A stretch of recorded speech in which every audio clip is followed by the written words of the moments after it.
The letter in my hand wasn't just a piece of paper. It was a foreclosure notice in disguise, wrapped in polite corporate language. The heating vent above the counter rattled, coughing out a pathetic stream of lukewarm air that did nothing to combat the Chicago winter pressing against the glass display windows. I stared at the logo at the top of the invoice. Green Dragon Holdings. They had acquired my primary fertilizer supplier 3 days ago, and their first order of business had been to triple the cost of the nitrogen-rich blend I needed for the hothouse orchids. I set the paper down on the granite countertop, smoothing the crease with my thumb. My bank account balance was already hovering in the double digits. If I paid this invoice, I wouldn't be able to pay the electric bill for the climate control systems in the back. If I didn't pay it, the suppliers would cut me off, and the orchids, my father's legacy, the only thing that made this shop unique in a city full of generic florists, would wither within a week. It was a math problem with no solution. I picked up the pruning shears, the cold metal grounding me. Work. That was the only answer.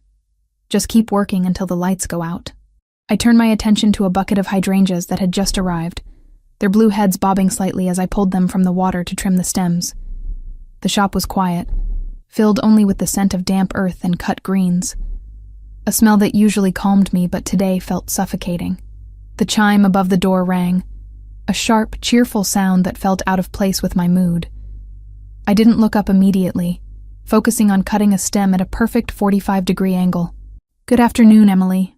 The voice was deep, smooth, and familiar enough to make my pulse jump in a way that had nothing to do with the stress of unpaid bills.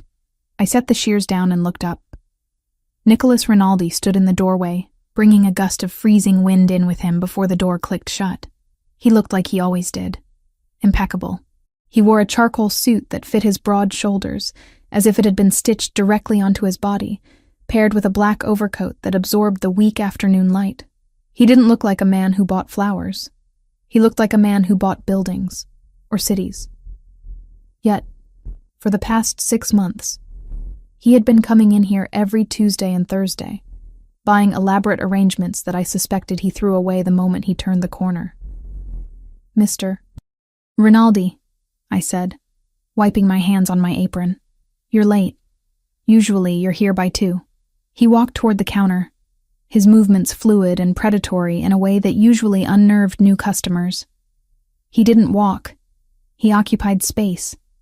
He stopped right in front of the register, his dark brown eyes scanning my face with an intensity that made me feel like he was reading the fine print of my soul. "Business ran long," Nicholas said, unbuttoning his coat. "I see you're still keeping the temperature in here fit for penguins." "It keeps the flowers fresh," I lied. The truth was I had lowered the thermostat to save money. "What can I get for you today? We have some excellent amaryllis that just came in." Nicholas didn't look at the flowers. He looked at the invoice I had left on the counter. His gaze lingered on the Green Dragon logo for a fraction of a second too long before snapping back to me. "No amaryllis," he said. "Give me something resilient, something that survives the cold. Everything survives if you take care of it properly," I replied automatically, moving around the counter to the display fridge. I could feel his eyes on my back, a physical weight. "How about winter jasmine? It's tough. Surprise me," he said. I busied myself with the arrangement, grateful for the distraction. There was something different about him today. Usually Nicholas was calm, almost bored with the world, carrying an air of detached amusement. Today, he seemed coiled. His fingers drummed a silent, agitated rhythm on the granite counter. He kept glancing at the street outside the window, his jaw set tight. "Is everything okay, Mr. Rinaldi?" I asked, securing the jasmine with twine. He stopped drumming. "I told you to call me Nicholas, Emily." And yes, just a lot of noise in the city lately. "Pests." "Pests?" I asked, raising an eyebrow. "Like rats?" "Something like that," he murmured, his voice dropping an octave. "Big rats." I finished the bouquet and wrapped it in brown butcher paper. When I turned back to hand it to him, he was closer than I expected, leaning over the counter. He wasn't looking at the flowers. He was looking at a bruise on my wrist where I had banged it against the delivery van door earlier that morning. "What happened there?" he asked, his voice losing its casual tone. "Clumsy," I said, pulling my sleeve down. I fought a door. The door won. He didn't smile. He reached out, his hand hovering near my arm without touching it, as if he wanted to inspect the damage but restrained himself. You should be more careful. Fragile things break easily. I'm not fragile, Nicholas, I said, my voice firmer than I intended. And I'm not a flower. A corner of his mouth ticked up. No, you're definitely not. He pulled a money clip from his pocket, peeling off $300 bills. It was too much, as always. The bouquet is $40, I said. Keep the change. Put it toward the heating bill, he said, nodding at the vent that was still rattling. Before I could argue or throw the money back at him for his arrogance, the door chime rang again. This time, it wasn't a customer. It was a courier I didn't recognize, a young guy in a heavy motorcycle jacket, helmet visor down, holding a long, narrow black box. He didn't speak. He walked straight to the counter, placed the box directly in front of me, and turned on his heel. Wait, who is this from? I called out. The courier didn't stop. He was out the door and mounting a black sports bike before the door had even fully closed. The engine roared, and he tore off down the street, weaving dangerously through traffic. Rude, I muttered, looking at the box. It was elegant. I had to give it that. The cardboard was thick, matte black, and expensive to the touch. There was no card attached, no label, just the box. Nicholas had gone very still. He hadn't moved away from the counter, but his posture had shifted. The relaxed lean was gone. He was standing at full height, his body angled slightly toward the door, shielding me without making it obvious. Open it, Nicholas said. It wasn't a suggestion. It was a command. I frowned at him. I intend to. It's probably samples from a new wholesaler. Maybe someone who doesn't charge extortionate rates for nitrogen. I reached for the lid. The box wasn't taped shut. It was tied with a cord. A silk cord. It was silver and black, braided together in a complicated, beautiful pattern I had never seen before. I tugged at the knot, but it was tight. Here, Nicholas said. He produced a small silver pocket knife from his coat, flicked it open, and severed the cord in one clean motion. He was staring at the knot with an expression I couldn't place. Recognition? Disgust? I lifted the lid. Inside, resting on a bed of black velvet, was a single flower. It was a chrysanthemum. A large white spider chrysanthemum with long spindly petals that curled inward, but it wasn't pure white. The tips of the petals had been carefully, meticulously dipped in red paint, or dye. The contrast was striking. The stark white, the violent red, the black velvet. I stared at it, a cold shiver running down my spine that had nothing to do with the shop's temperature. Well, I said, forcing a laugh that sounded brittle even to my own ears. That's certainly a choice. Nicholas didn't laugh. He was staring into the box as if it contained a live cobra. His face had gone pale, a stark contrast to his dark hair. The muscle in his jaw jumped. Do you know what this is? He asked, his voice dangerously quiet. It's a chrysanthemum, I said, reaching out to touch one of the petals. The red substance was dry. Paint. Definitely paint. In the floral industry, we call these spider mums. But sending a white one, that's bad etiquette. Why? Nicholas asked. He wasn't looking at me. He was scanning the street outside the window, his eyes darting back and forth. Because in Japanese culture, white chrysanthemums are for funerals, I explained, trying to sound academic to cover my growing unease. They represent death, grief. You put them on graves. You don't send them in a gift box. And the red tips, it's artistic, I suppose. But it looks like blood. It's morbid. Someone has a very twisted sense of humor. I tried to pick up the flower to inspect the stem, but Nicholas's hand shot out, grabbing my wrist. His grip was hard, painful. Don't touch it, he hissed. Nicholas, you're hurting me, I said, trying to pull away. It's just a flower. It's a prank. Probably from the old competition down on 5th Street. It's not a prank, Emily, he said. He released my wrist but didn't step back. He reached into the box, not touching the flower, but picking up the severed pieces of the cord he had cut. He held the silk up to the light. "Look at the weave," he said. "Black silk over silver core. This isn't a gift ribbon. It's a ranking cord. And this knot, this isn't a decorative bow." I looked at the cord. Now that he mentioned it, the material was heavy, like the braiding on a uniform. "So, it's a fancy string. What are you talking about?" Nicholas looked at me then, and the look in his eyes stopped my heart. It wasn't the smooth, charming look he usually gave me. It was raw, terrified, and furious. It was the look of a man watching a building collapse with someone he loved inside. "It's a Mizuhiki knot, tied in the cut-off style," Nicholas said, the words coming out like gravel. "It's a message from the Yamaguchi clan. The white chrysanthemum is the funeral. The red paint is the promise of how it happens. It means you have been marked.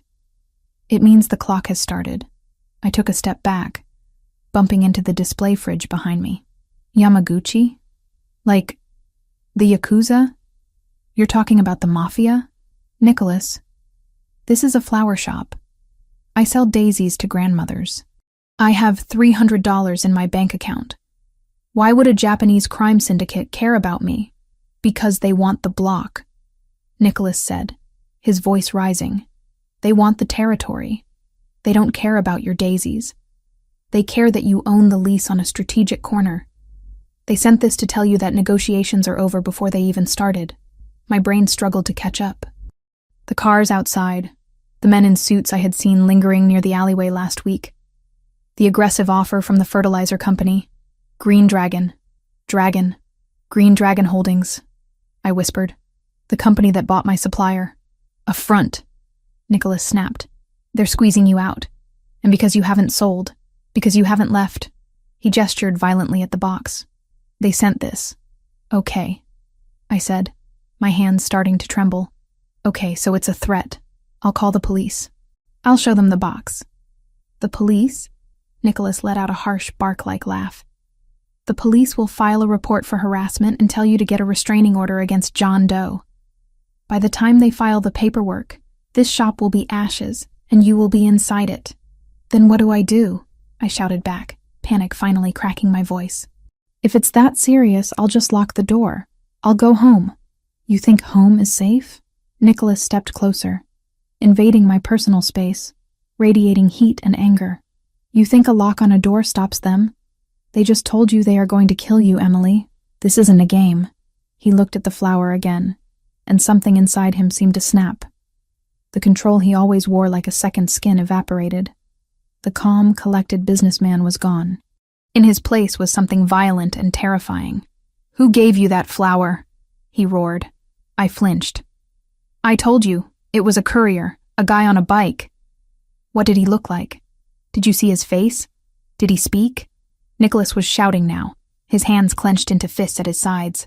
"No! He had a helmet! Nicholas, stop! You're scaring me!" "I should be scaring you," he yelled. "You should be terrified. You're standing there talking about etiquette and police while a blade is hanging over your neck." He spun around, grabbing the heavy oak display table in the center of the room, a solid piece of furniture that weighed at least 200 pounds, covered in vases and potted succulents. With a roar of pure, unadulterated rage, he didn't just shove it. He lifted one side and flipped it. The sound was deafening. The heavy wood crashed onto the tiled floor, splintering down the middle. Glass vases shattered, sending shards flying like shrapnel. Clay pots exploded, scattering dirt and succulents across the room. The water from the vases splashed over his expensive Italian shoes, soaking the hem of his trousers. I screamed, covering my head with my arms, pressing myself flat against the cold glass of the fridge door. Silence followed the crash. Absolute, ringing silence, broken only by the sound of a single ceramic shard spinning to a halt on the floor. Nicholas stood amidst the wreckage, his chest heaving. His hands were still balled into fists, his knuckles white. He wasn't looking at the destruction he had caused. He was looking at me.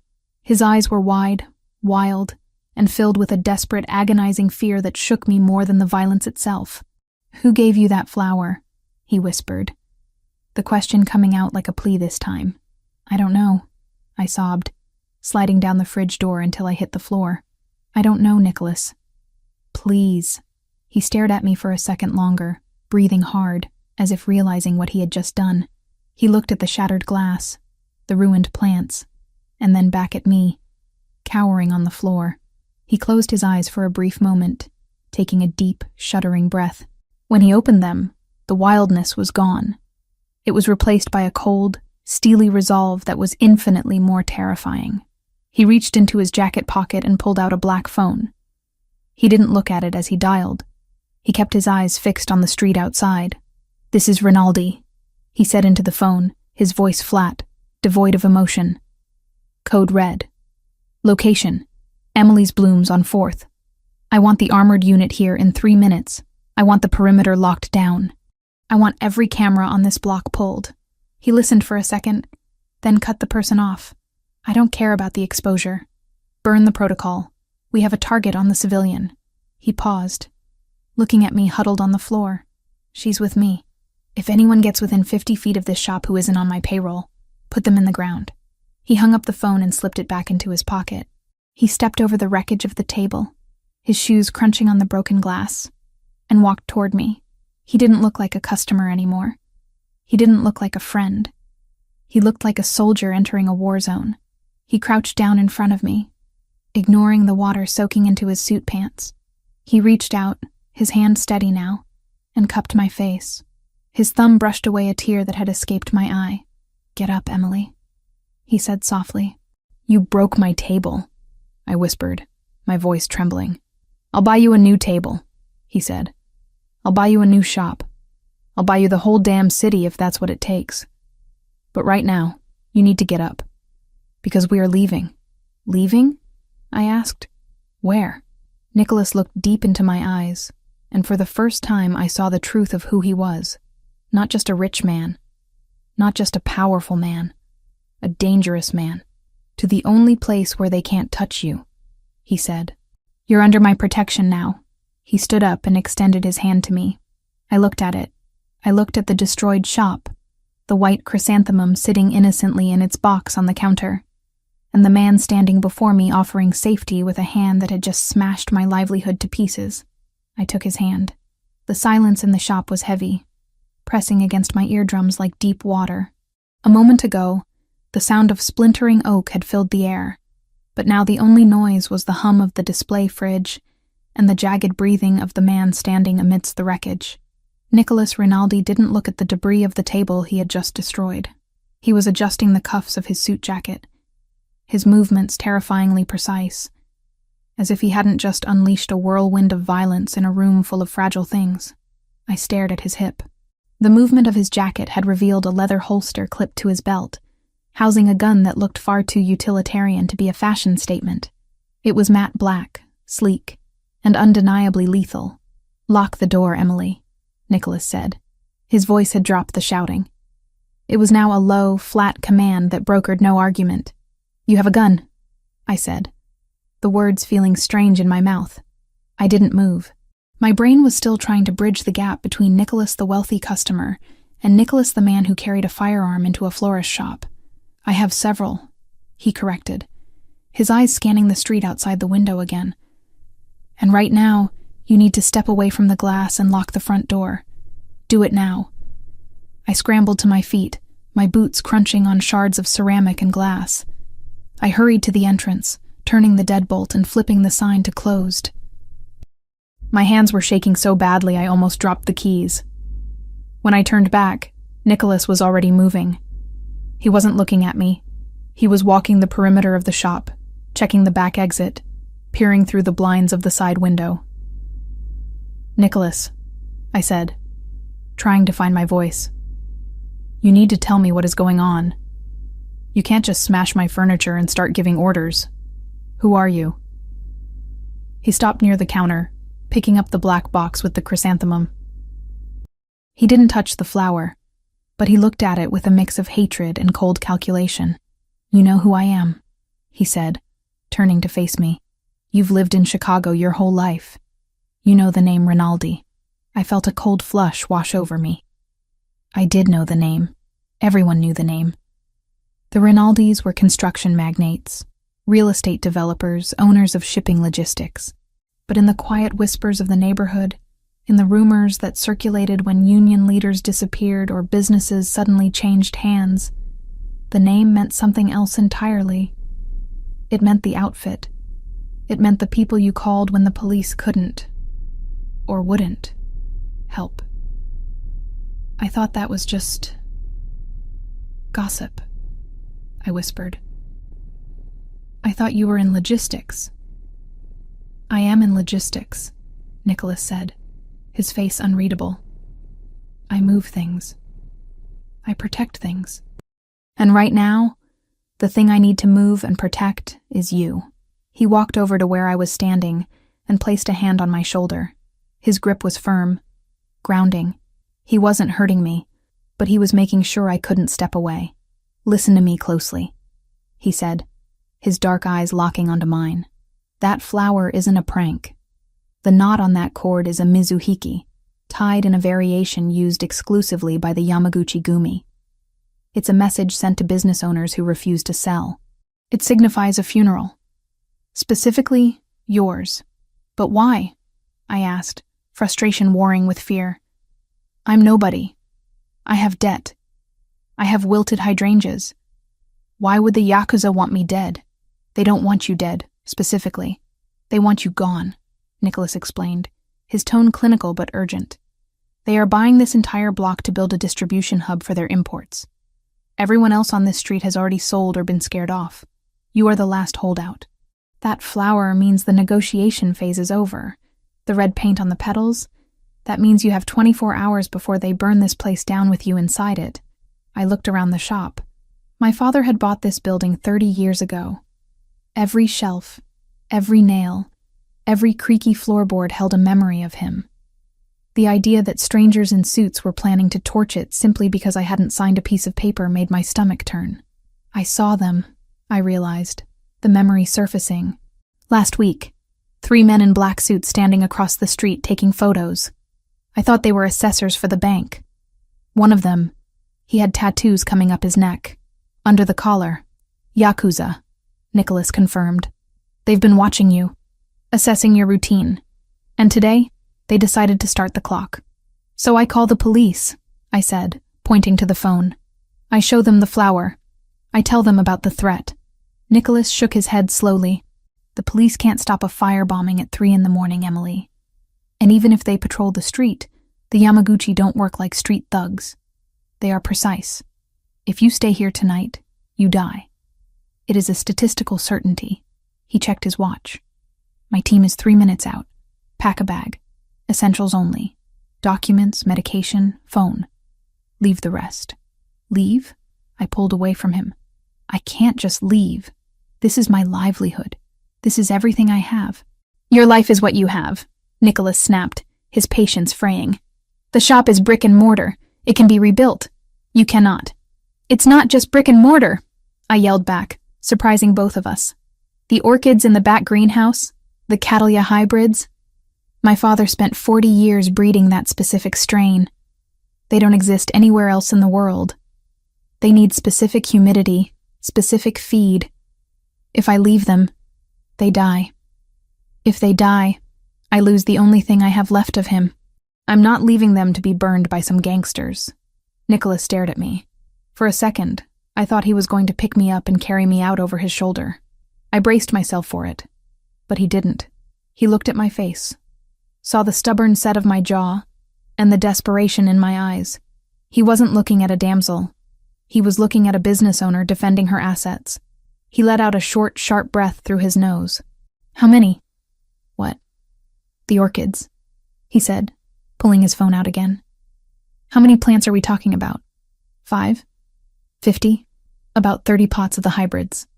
And the mother plant, I said quickly. But they are heavy. Clay pots.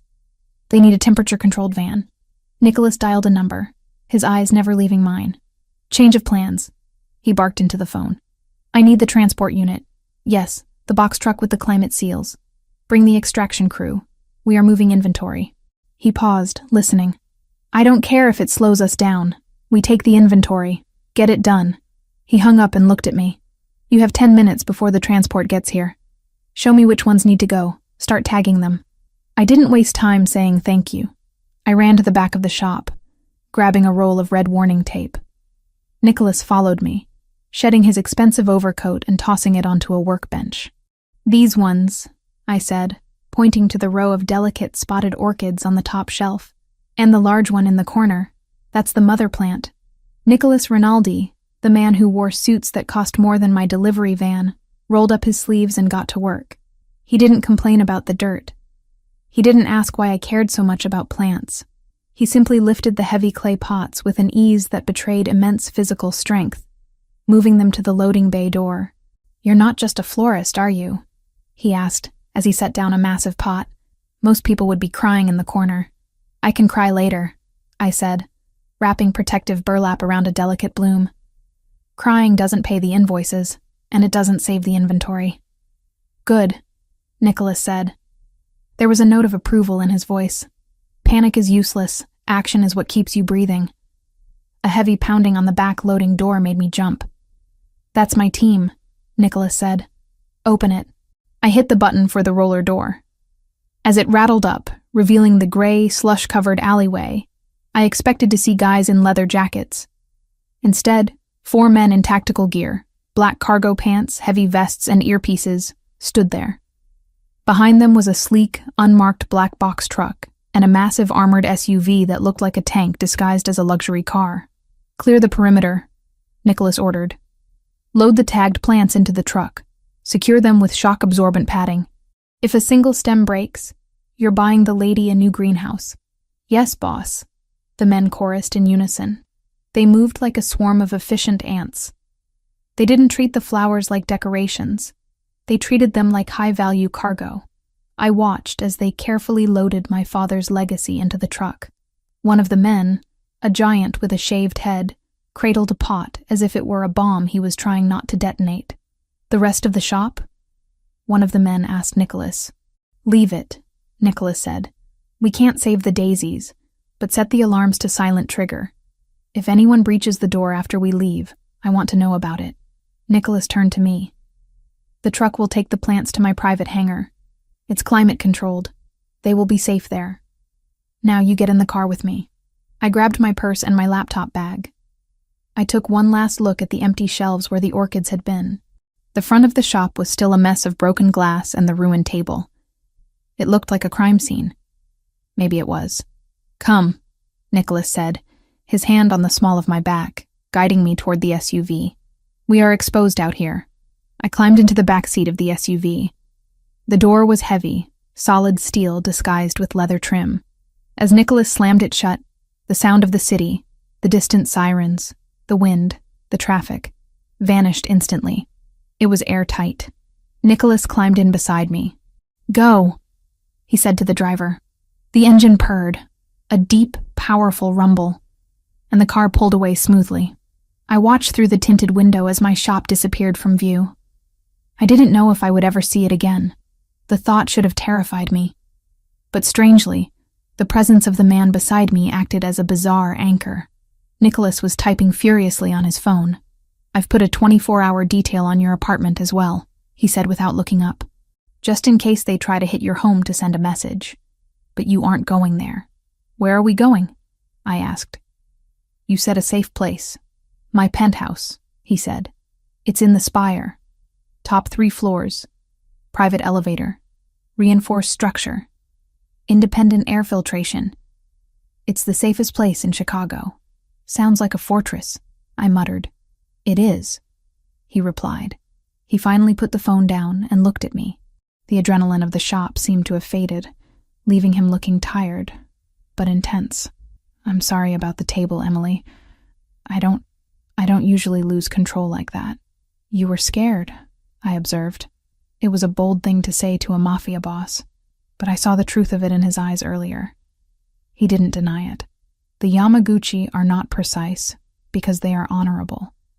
They are precise because they are efficient butchers. When I saw that knot, all I could see was what they do to people who don't listen. He paused, his jaw tightening. "I wasn't going to let that happen to you." "Because I'm a client?" I asked. He looked at me for a long moment.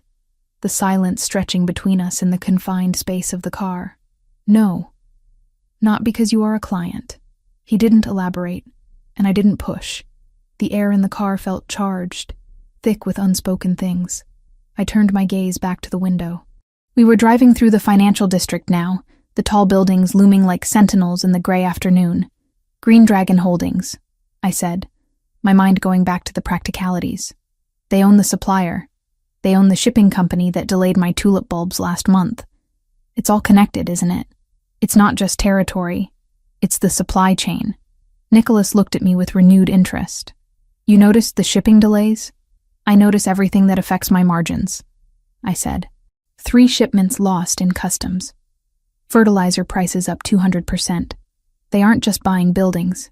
They are choking the local businesses, so we beg them to buy us out. Economic siege warfare. Nicholas nodded. Standard tactic. But they made a mistake. What mistake? They assumed you were alone, Nicholas said grimly. They assumed you were just a florist with debt and no connections. They didn't know you were under my protection. I wasn't under your protection until 20 minutes ago, I pointed out. You were, he said softly, almost to himself. You just didn't know it. The car turned into an underground ramp, descending deep beneath one of the tallest skyscrapers in the city. Concrete walls blurred past. We passed 2 checkpoints with armed guards who nodded at the driver. This wasn't just a luxury apartment building. It was a compound. The car stopped in a private garage bay. The doors unlocked with a heavy clack. We're here, Nicholas said. We took an elevator that had no buttons, only a biometric scanner. Nicholas pressed his hand against the panel, and the doors slid shut. The ascent was so smooth I could barely feel it, but my ears popped as we climbed 60 stories in seconds. The doors opened directly into a living space that was larger than my entire shop and apartment combined. It was breathtaking, yes. Floor-to-ceiling windows overlooking the entire city, marble floors, modern art that probably cost millions. But it was also cold. Not temperature cold, but emotionally cold. It looked like a museum, not a home. Everything was gray, black, and white. No color. No life. Don't touch the windows, Nicholas said as he walked in. They are electrified if the alarm is triggered. Charming, I said, clutching my laptop bag. The guest suite is down the hall to the right, he gestured. It has everything you need. Clothes, toiletries. If you need something else, ask the house staff. But do not leave this floor. The elevator will not work for you. I stood in the middle of the vast living room, feeling very small and very out of place in my dirt-stained apron and work boots. But then I remembered the invoice in my bag, the deadline. Nicholas, I said. He stopped halfway to what I assumed was his office. Yes? I need the Wi-Fi password, I said. He blinked, clearly surprised. The Wi-Fi password? You just escaped a death threat, and you want to check your email? I have pending orders for tomorrow, I said, my voice steady. I need to cancel them. I need to email the event planner for the Miller wedding and tell them I can't deliver the centerpieces. If I don't cancel, I'll be liable for breach of contract. I can't afford a lawsuit on top of a death threat. Nicholas stared at me. A slow, genuine smile spread across his face, the first real smile I had seen since he smashed my table. It wasn't the polite smile of a customer. It was a smile of respect. Network is Rinaldi secure, he said. Password is Omerta, capital O. Omerta, I repeated dryly. Code of silence. Very subtle. I'm a traditionalist, he shrugged. Cancel your orders, Emily. But don't worry about the penalties. Anyone who sues you answers to me. He turned and walked into his office, closing the door behind him. I was left alone in the silent glass castle. I looked out at the city below, a sprawling grid of lights beginning to flicker on in the twilight. Somewhere down there, men with tattoos were probably pouring gasoline on my front porch. Somewhere down there, my old life was ending. I walked to the nearest couch, sat down, and opened my laptop. I had work to do. The silence of the 64th floor was different from the silence of my shop. In the shop, silence was heavy with the scent of damp earth and the subtle living respiration of thousands of plants. Here, the silence was sterilized. It smelled of ozone, polished marble, and expensive leather. It was the silence of a vacuum. hermetically sealed against the chaos of the world below. 3 days. That was how long I had been a guest, or a prisoner, depending on the hour of the day, in Nicholas Rinaldi's fortress in the sky. To keep from climbing the glass walls, I had designated myself the caretaker of the one living thing in the penthouse that wasn't wearing a holster, the winter garden. It was a glass-enclosed atrium off the main living area, filled with neglected tropical plants that looked like they hadn't seen a watering can since the building was dedicated. I was currently knee-deep in a ficus tree that had been struggling to breathe, wiping layers of dust off its broad, waxy leaves. The physical labor was grounding. It reminded me that I was still Emily Mitchell, florist and business owner, not just a witness in a federal protection program that hadn't actually been sanctioned by the feds. You're going to kill it with that much attention. I didn't jump. I was getting used to the way Nicholas materialized in rooms without making a sound. The thick carpets absorbed his footsteps, but I had started to sense the shift in air pressure when he entered. I turned on the small step stool. Nicholas was standing in the doorway of the atrium, leaning against the glass frame. He had shed the suit jacket, his white dress shirt unbuttoned at the collar, sleeves rolled up to his elbows. He looked tired. Not the physical exhaustion of manual labor, but the deep, bone-weary fatigue of a man playing a chess game where the pieces were made of dynamite. Plants breathe through their leaves, I said, holding up the damp cloth I had found in the kitchen. This dust is suffocating them. It's blocking the photosynthesis. You have a $10,000 irrigation system installed in here, but nobody bothered to wipe the leaves. I have staff for that, Nicholas said, watching me step down. Your staff is afraid to touch anything, I countered. I saw the housekeeper yesterday. She vacuums around the pots like they might explode. In my line of work, checking for explosives is a valid precaution, he replied dryly. He walked over to where I was standing, invading my personal space with that casual arrogance that seemed to be his default setting. He reached out and touched a leaf I had just cleaned. It looks greener. That's the point, I said. Why do you have this room, Nicholas? You don't seem like the type to sit here and meditate among the ferns. He looked around the atrium, his expression unreadable. It came with the specs. The architect said it would humanize the space, make it less predatory. He failed, I said honestly. The rest of the apartment still looks like a Bond villain's lair. But the plants have potential. A ghost of a smile touched his lips. It was the first time I had seen him relax in 48 hours. Since he had brought me here, he had been a whirlwind of hushed phone calls, encrypted emails, and meetings with men who looked like they chewed gravel for breakfast. I had stayed out of his way, canceling my orders, emailing my clients with a fabricated story about a family emergency, and trying not to think about the white chrysanthemum sitting in the trash back at the shop. I'm hungry, Nicholas said abruptly, changing the subject. The staff left for the night. I was going to order something. Takeout again? I wrinkled my nose. We've had Thai, sushi, and Italian in 3 days. I'm starting to feel like a sodium experiment. I don't cook, Emily. I eat fuel. I sighed, untying the makeshift apron I had fashioned from a spare towel. You have a kitchen that rivals a Michelin star restaurant. 6 burners, a convection oven, copper pots that have never seen a flame. It's a tragedy. I walked past him toward the kitchen. Sit down. I'll make something that doesn't come in a plastic container. He followed me, curious. I didn't know you cooked. I'm Italian-American and I run a small business, I called over my shoulder.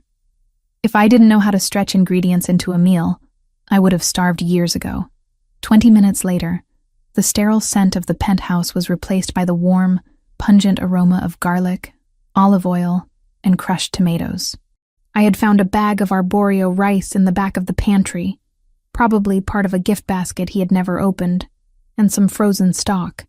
Nicholas sat at the island, a glass of red wine in his hand, watching me stir the risotto. He wasn't looking at his phone for once. He was watching my hands. You handle that knife like a weapon, he commented as I chopped parsley. A knife is a tool, I said, sweeping the herbs into the pan. It only becomes a weapon if you use it wrong, or if you're desperate. Desperate. He repeated the word, tasting it. Is that how you feel? Desperate. I stopped stirring for a moment, looking down at the bubbling rice. I feel suspended, like I'm holding my breath waiting for the other shoe to drop. You saved my life, Nicholas, and I'm grateful. But I don't know what comes next. I don't know if I have a life to go back to. You do, he said firmly. I promised you. I don't break promises. You can't control everything. I can control this. His phone buzzed on the counter, a harsh vibration against the marble. The softness that had entered the room evaporated instantly. Nicholas looked at the screen, and his face hardened into a mask of stone. He picked it up. Rinaldi. I went back to stirring, trying to give him privacy, but the kitchen was open concept, and his voice carried. I don't care what the dean says. Nicholas snapped into the phone. If she leaves the campus perimeter, I want to know. If she goes to the library at night, someone walks with her. Yes. Inside the building. He paused, listening, his knuckles white around the glass of wine. No, he said, his voice dropping to a dangerous whisper. You tell him that if he denies my security detail access to the dorms, I will buy the university board and fire him by morning. She is not to be left alone. Not for a second. Do you understand? Fix it. He hung up and slammed the phone face down on the counter. The sound echoed like a gunshot. I poured the risotto onto 2 plates, moving slowly. Trouble? He ran a hand through his dark hair, messing up the perfect style. He looked human then. Not a mob boss, but a brother. My sister, he said, the admission surprising me. Sophia.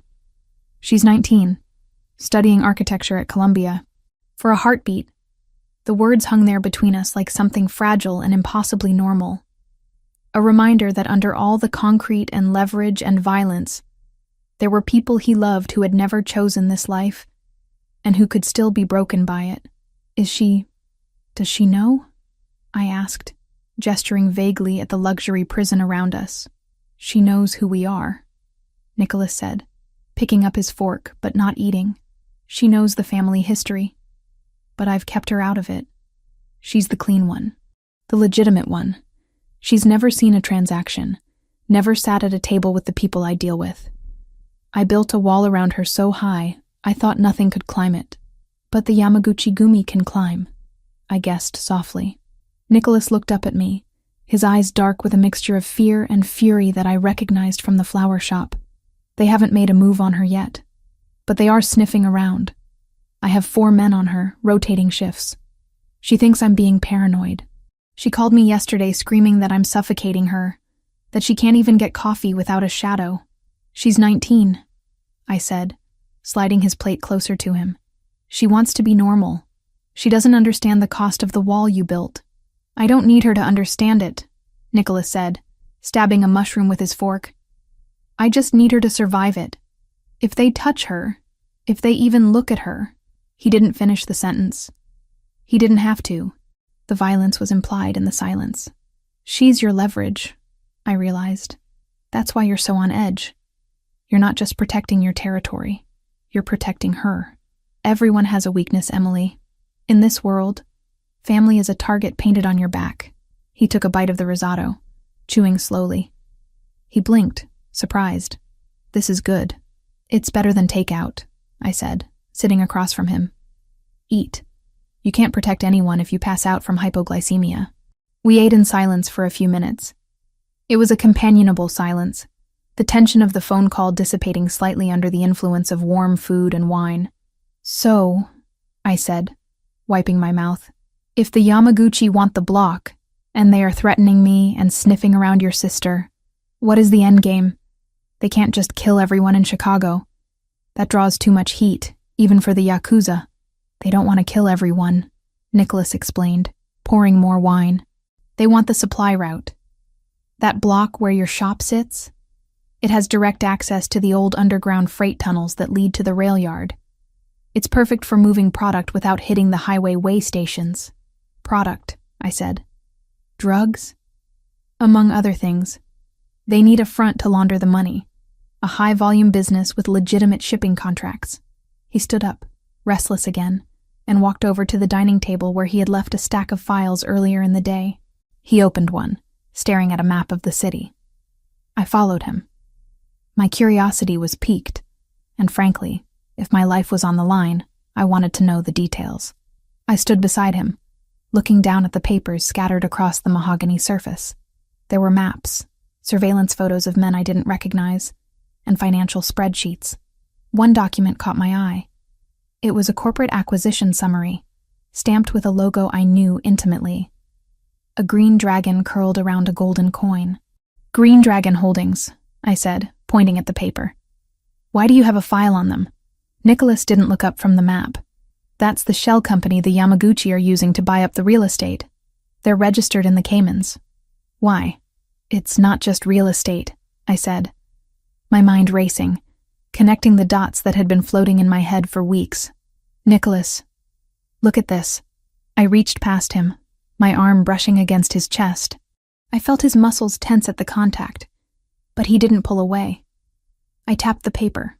"Green Dragon didn't just buy the buildings," I said, my voice gaining confidence. "They bought Verda Vita. That's the largest fertilizer and agricultural chemical supplier in the Midwest." Nicholas looked at me then, his brow furrowed. "Fertilizer? Emily, I'm tracking money laundering, not gardening supplies." "Listen to me," I insisted. 3 weeks ago, I got a notice that my nitrogen prices were tripling. I thought it was just corporate greed, but then I tried to switch suppliers. I called 3 different companies. They were all out of stock or had raised their prices to match Verda Vita exactly. Green Dragon has monopolized the agricultural chemical supply for the entire state. Nicholas turned fully toward me, his eyes narrowing. "Go on." "Why would a Yakuza front company care about monopolizing fertilizer?" I asked, the pieces clicking together. "Unless they aren't selling it. They're hoarding it. Or they're using the distribution network." I grabbed a pen from the table and flipped the paper over, sketching a rough diagram. "Verda Vita has pre-approved customs clearance for hazardous materials because of the ammonium nitrate," I explained, drawing lines. "Their trucks don't get searched at the state lines because they are certified carriers of agricultural chemicals. If you wanted to move tons of illicit product, meth precursors, synthetic opioids, and hide it in plain sight, you wouldn't use a random truck. You would use a fertilizer tanker. It smells terrible, it's dangerous to open, and nobody wants to inspect it." Nicholas stared at my drawing. He was silent for a long time. Then, he picked up the file on Green Dragon and flipped through it with a new intensity. "Ammonium nitrate," he muttered. "They aren't just moving drugs. They're moving bomb-making materials, and they're doing it under the guise of farming supplies." He looked up at me, and the expression on his face made my breath hitch. It wasn't just attraction anymore. It was admiration. Respect. I wasn't just the florist he wanted to sleep with. I was the partner who had just cracked the code he had been staring at for a month. "I've been looking for their wash," Nicholas said, his voice low. "I've been looking for the bank accounts where they clean the cash, but I was looking at casinos and construction. I missed the supply chain." "You don't know the floral industry," I said, feeling a flush of pride. "But I do. I know when the supply chain smells wrong. And Green Dragon smells like rot. This changes everything," Nicholas said. He began pacing, his energy renewed, sharp and dangerous. "If they are using Verda Vita trucks, they have a hub, a central warehouse where they mix the product. It has to be outside the city limits, somewhere with heavy industrial zoning. I can tell you where it is," I said. He stopped pacing and looked at me. "How?" "Because before I stopped ordering from them, they sent me a new return address for the empty canisters," I said. "It was weird because usually we ship them back to the factory in Ohio. But the new address was here, in Illinois, a place called Aurora Distribution. I remember it because I thought it was odd they moved their logistics hub so close to the city." Nicholas grabbed his phone, but this time he didn't bark orders. He looked at me while he dialed. "Give me the address," he said. "I have it on my laptop," I said. "In the invoice email." I ran to the couch, woke up my computer, and pulled up the email from Green Dragon. Nicholas was already on the line with his head of security. "Get the team ready," Nicholas said into the phone, his eyes fixed on me as I read the address out loud. "No, we're not waiting for intel. I have the intel. We're going on the offensive." He hung up and walked over to me. He took the laptop from my hands and set it on the coffee table. Then he took my face in his hands. His palms were warm, rough, and electric. "You just saved us months of surveillance," he said, his voice raspy. "You just gave me the throat of the enemy. I just want them to stop raising my prices," I joked weakly, my heart hammering against my ribs. Nicholas didn't laugh. He leaned down, his forehead resting against mine. "You are not just a florist, Emily Mitchell. You are dangerous. Is that a compliment? In my world? It's the highest one there is." He pulled back, his eyes searching mine. The air between us was charged with static. We were standing in the middle of a war room, surrounded by maps of our enemies, and all I could think about was how much I wanted him to kiss me. "I have to go," he said, stepping back, the regret evident in his voice. "I have to hit that warehouse before they move the inventory. If we can prove they are trafficking narcotics in those trucks, I can bring the feds down on them. I can burn Green Dragon to the ground legally." "You're leaving?" Panic flared in my chest. "Now? I have to lead this, Emily. If I send my men alone, it looks weak. I need to be the one to light the match." He walked to a hidden panel in the wall, opening it to reveal a safe. He pulled out a heavier tactical vest and a different gun. I watched him arm himself. It was a terrifying transformation. The businessman was gone completely, replaced by the predator. "Stay here," he ordered, checking the magazine of his weapon. "The lockdown is active. Nobody gets in unless they have my biometrics. Do not open the door for anyone, not even room service." "Nicholas," I said. He paused at the door. "Be careful," I said. "Please." He looked at me one last time, his hand on the keypad. "I'll be back. Keep the plants alive for me." Then he was gone, and the heavy steel locks of the penthouse slammed home, sealing me in. I stood there in the silence, the smell of risotto still lingering in the air. I looked at the files on the table, the map of the city, and the Green Dragon logo. I felt a strange sense of clarity. I wasn't just a victim hiding in a tower anymore. I had thrown a stone back. I had helped him. I walked back to the winter garden. The ficus tree was still there, its leaves shiny and clean. "You and me, buddy," I whispered to the tree. "We're just going to wait here and hope the storm doesn't break the glass." But as I looked out at the city lights, knowing that Nicholas was out there hunting the monsters that wanted me dead, I realized something else. I didn't just want to survive the storm. I wanted to be part of it. I wanted to know that the man coming home to me wasn't just a protector, but a partner. And tonight, for the first time, I felt like one.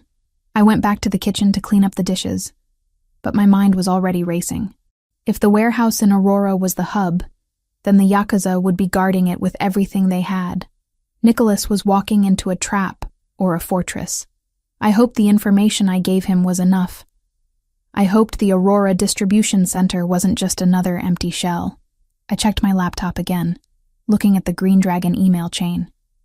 There was a tracking number for my last shipment. I clicked it. Status: delivered. Signed by K. Yamaguchi. I froze. They weren't just using shell companies. The clan leadership was signing for the packages personally. That meant the warehouse wasn't just a hub. It was their headquarters. I grabbed my phone to call Nicholas. But then I remembered. He had gone dark.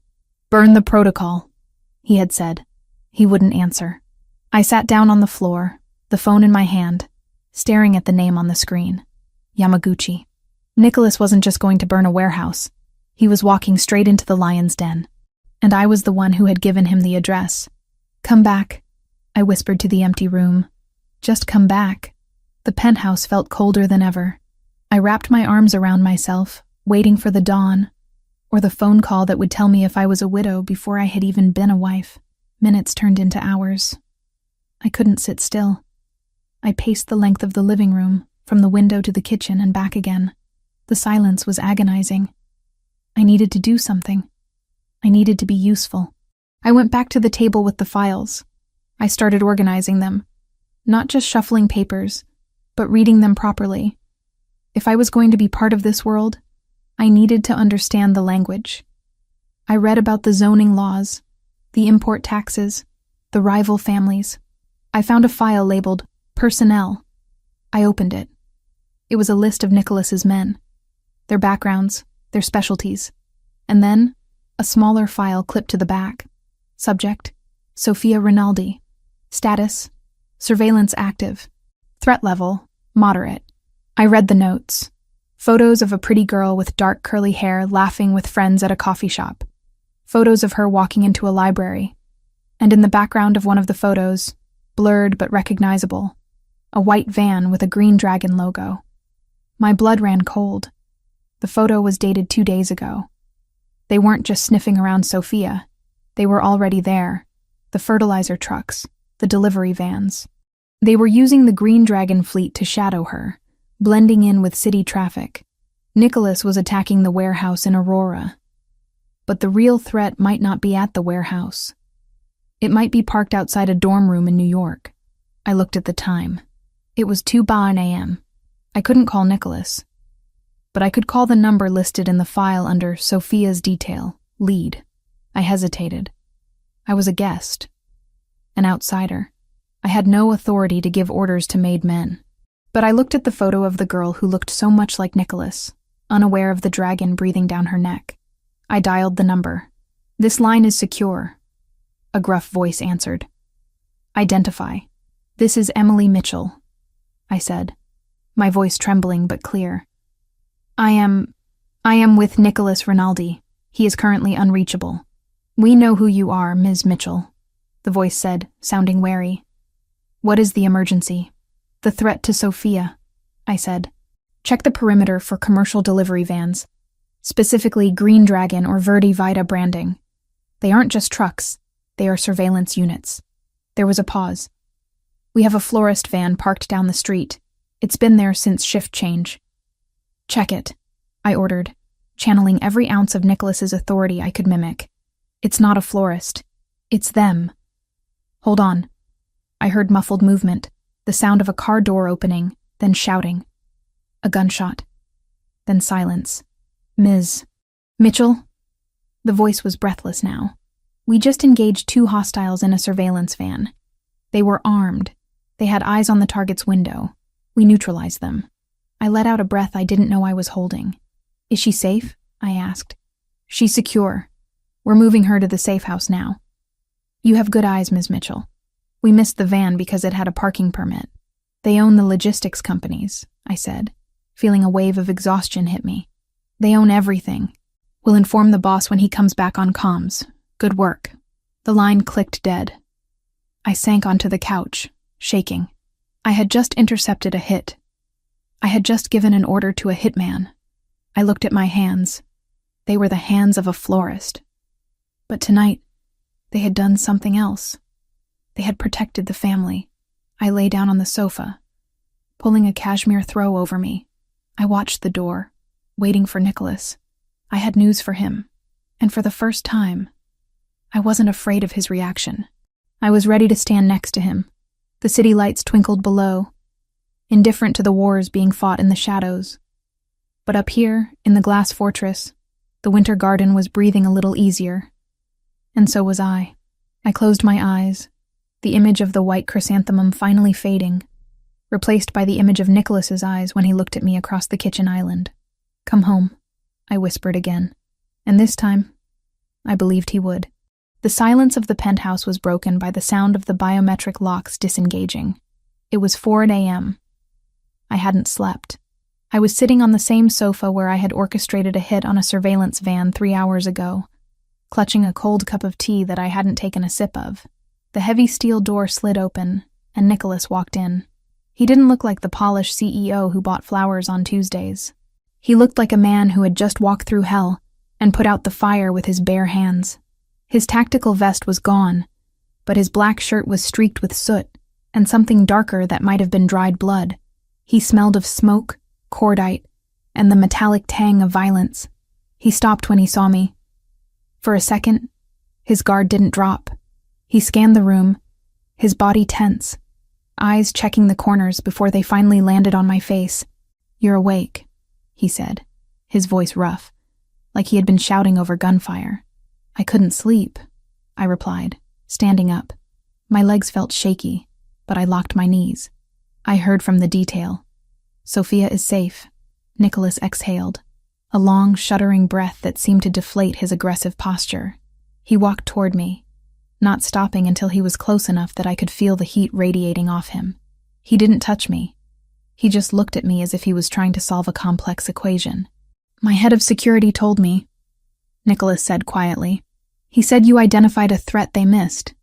He said you gave the order to engage. I didn't know if I had the right," I whispered. "But I saw the van in the photo. It was the same fleet that delivers the fertilizer. I couldn't let them stay there." "You saved her," Nicholas said. The intensity in his eyes was overwhelming. "You aren't even part of this family. And you saved my sister while I was busy burning down a warehouse." "Is it done?" I asked. "The distribution center?" "Gone," he confirmed grimly. "We found the logs. You were right about everything, Emily. The fertilizer trucks, the hidden compartments, the routes.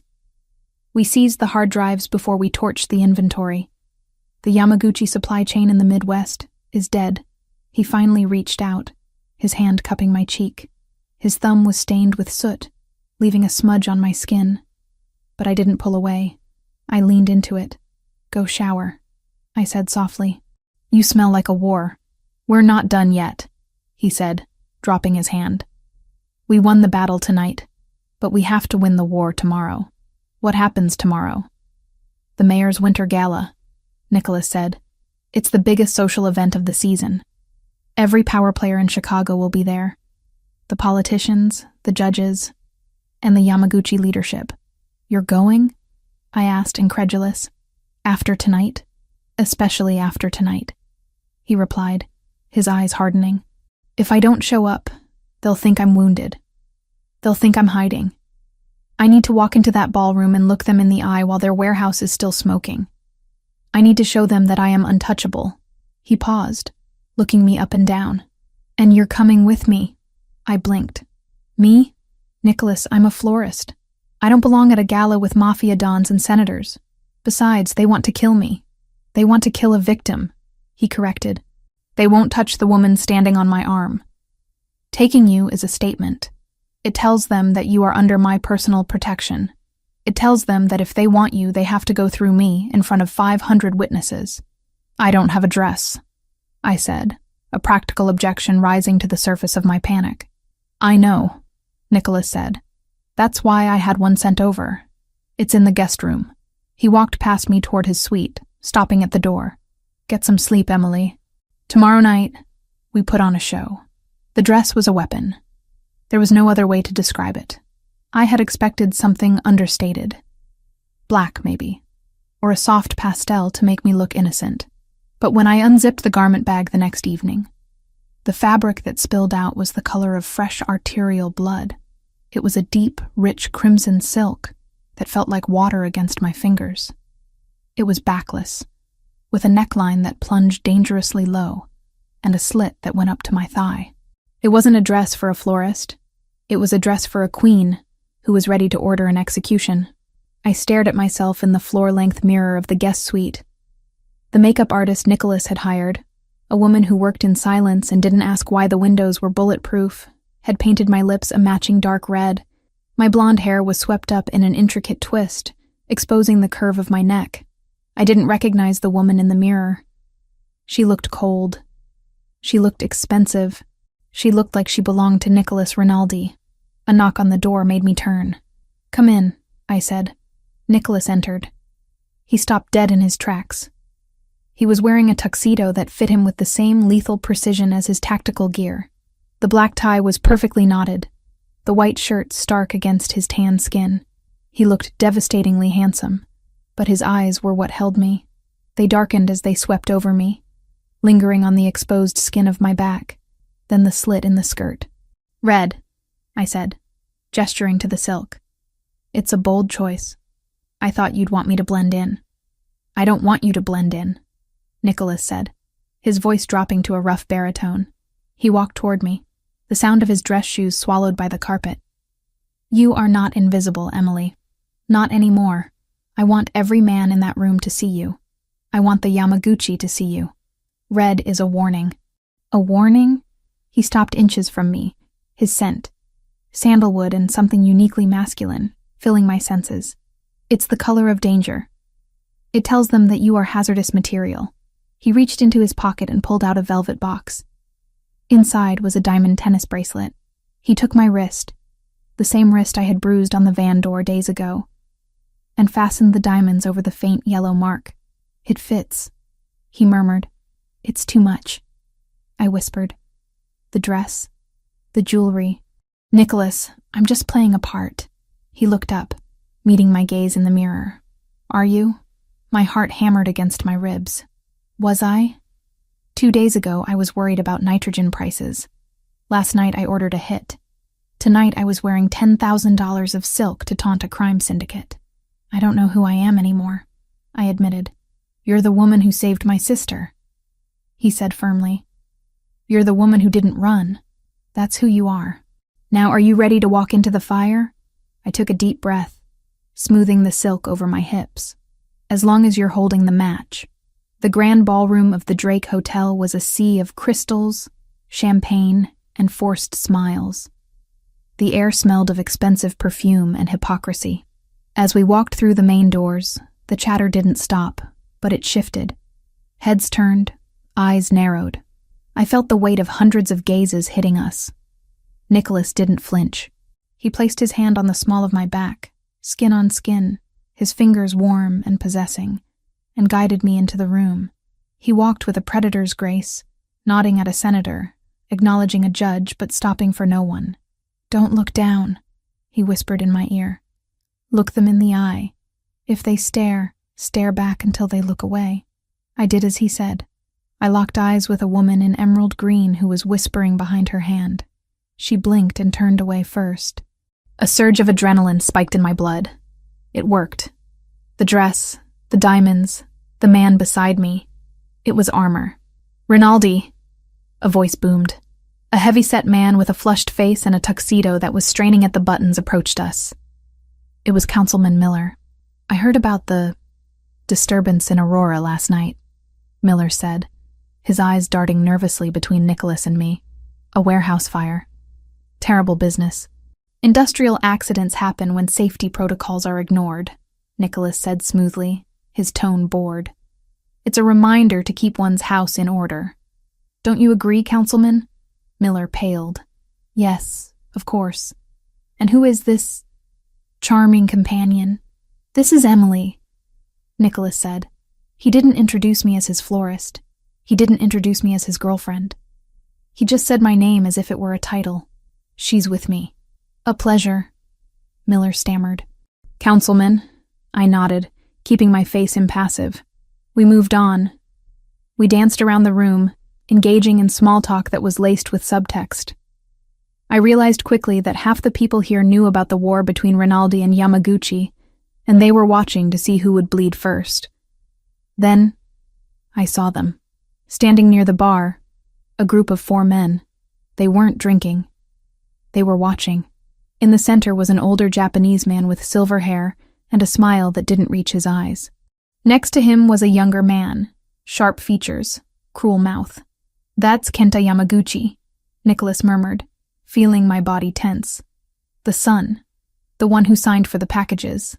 He's looking at us, I whispered. Let him look. Kenta said something to the older man, then separated from the group. He began walking toward us. The crowd seemed to part instinctively, creating a corridor of tension. Nicholas's hand tightened on my waist, not painfully, but reassuringly. Stay calm. Do not speak unless he addresses you directly. Kenta stopped 2 feet away. He was handsome in a terrifying way, like a polished blade. He held a glass of red wine in his hand. Mr. Rinaldi, Kenta said. His English was perfect, accented with Ivy League education. We were surprised to see you tonight. We heard you had a busy evening. I always make time for charity, Nicholas replied, his voice ice cold. Unlike some, I prefer to keep my business hours strictly professional. Kenta smirked. Then his eyes slid to me. He raked his gaze over the red dress, lingering on the slit, then the neckline. It wasn't a look of desire. It was a look of assessment, like he was checking the price tag on cattle. And this must be the florist, Kenta said. A bold color choice. Red usually signifies a target, doesn't it? It signifies passion, I said, my voice steady despite the screaming in my head. Something you might not know much about, Mr. Yamaguchi. I hear your business is strictly wholesale. Nicholas's grip on my waist flexed. I had surprised him. Kenta's smile faltered. Clever. But flowers are fragile things, Miss Mitchell. They wilt so easily when the heat rises. He took a step closer, invading my personal space. He raised his glass as if to toast, but then, with a calculated clumsiness, his wrist jerked. It happened in slow motion. The red wine sloshed out of the wide-rimmed glass, arching toward my silk dress. But Nicholas was faster. Before the liquid could touch me, Nicholas had spun me around, pulling me hard against his chest, shielding me with his own body.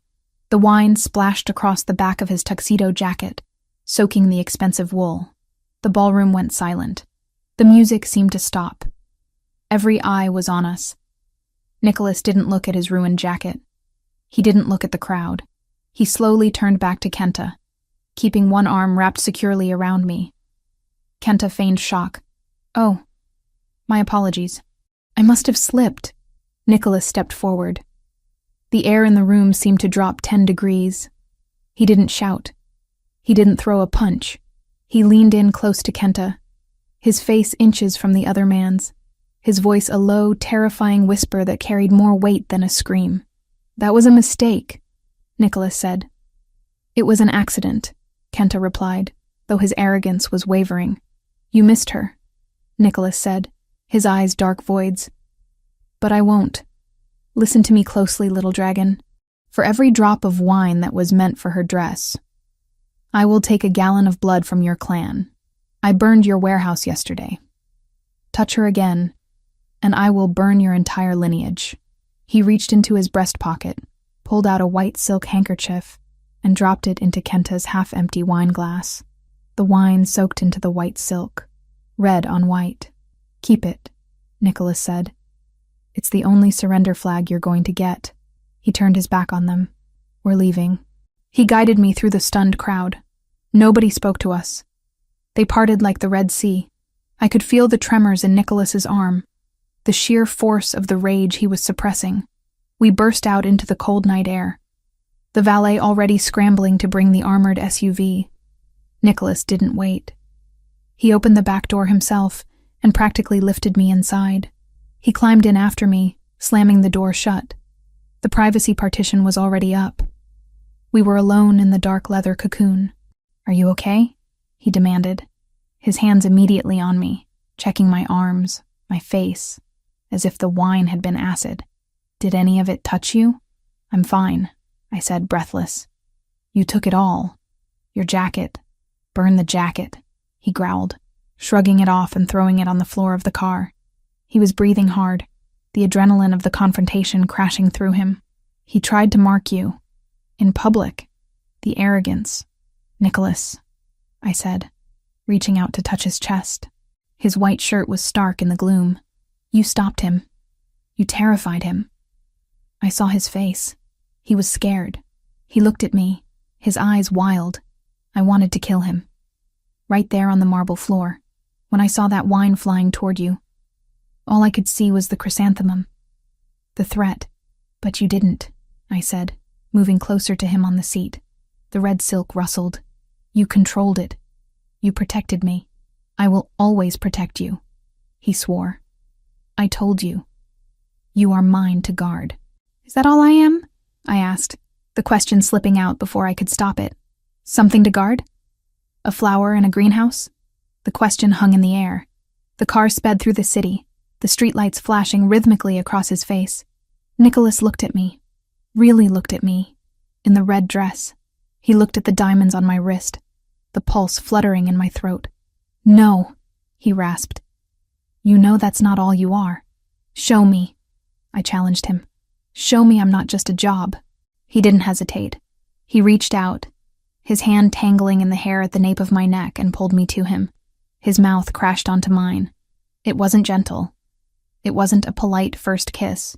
It was desperate, possessive, and fueled by days of fear and violence. It tasted of champagne and danger. I gasped, opening for him, and he deepened the kiss with a groan that vibrated against my lips. My hands found the front of his shirt, bunching the fabric, pulling him closer. I needed this. I needed to feel the life in him. The fire that proved we were both still breathing after the threats and the guns. His hands roamed over the silk of my dress, tracing the curve of my spine where the fabric ended. His touch was scorching. "Emily," he breathed against my mouth, breaking the kiss for a fraction of a second. "I've wanted to do this since the moment you scolded me about the dust on the ficus tree." "Shut up and kiss me again," I whispered. He obeyed. He kissed me until my head spun, until the memory of the Yakuza and the warehouse faded, leaving only the sensation of his hands, his mouth, and the overwhelming certainty that I had crossed a line I could never step back from. I wasn't the florist anymore. And he wasn't just the customer. We were partners in the wreckage, bound by a red dress and a white handkerchief soaking in wine. The car slowed as we approached the garage, but neither of us moved away. Nicholas rested his forehead against mine, his breathing ragged. "They will come for us now," he said, his voice low and serious. "Kenta won't let that insult stand. The war has officially started." I ran my thumb over his lower lip, swollen from our kiss. "Let them come. We burned their warehouse. We humiliated them at the ball. We're winning." Nicholas let out a dark, rough chuckle. "We? I like the sound of that. Get used to it," I said. "I'm not going back to the daisies, Nicholas. I think I prefer the thorns." He kissed my palm, his eyes promising a storm that would shake the city to its foundations. "Good," he said, "because from now on, you're not leaving my side." The car stopped. The doors unlocked. But as we walked to the elevator, hand in hand, I knew the safest place in Chicago wasn't the penthouse. It was standing right next to the monster who had just declared war for me. And God help anyone who tried to take his flower. The elevator doors slid open, delivering us back into the sanctuary of the penthouse. But the air inside felt wrong. It wasn't the temperature, not yet, but the weight of the atmosphere. The silence I had grown used to over the last few days had changed. It wasn't the peaceful silence of insulation. It was the dead, heavy silence of a machine that had stopped breathing. Nicholas stepped out first, his hand still gripping mine. He was still vibrating with the energy of the confrontation at the ballroom, his eyes scanning the living room as if he expected Kenta Yamaguchi to be sitting on his Italian leather sofa. "Something's off," Nicholas muttered, releasing my hand to reach for the light panel on the wall. He tapped the sensor. Nothing happened. "Power surge?" I asked, stepping into the room. The red silk of my dress rustled loudly in the quiet. Or did the storm knock out a transformer? "This building has 3 backup generators," Nicholas said, his voice tight. "The grid could go down for the entire eastern seaboard, and my lights should still work." He tapped the panel again. "System status," he commanded. The ambient voice of the penthouse AI, usually a smooth feminine alto, remained silent. Then, a sound cut through the room. A mechanical whirring, grinding, and high-pitched. It was coming from the wall of floor-to-ceiling windows that overlooked the city. "Get back," Nicholas ordered, pushing me behind him. We watched in horror as the heavy, bulletproof glass panels began to slide open. Not just one, but all of them. The automated motors groaned against the locks, forcing them disengaged. The wind didn't wait for an invitation. It slammed into the apartment with the force of a physical blow. Chicago in January is not merely cold. It is a weapon. The temperature outside was 5 degrees below zero, with a wind chill that could freeze skin in minutes. The gale roared into the living room, scattering papers from the desk, toppling a vase, and instantly sucking the heat out of the space. "The system!" Nicholas shouted over the wind, grabbing his phone. "They've hacked the automation." He was tapping furiously on his screen, but I could see the red "access denied" flashing even from where I stood.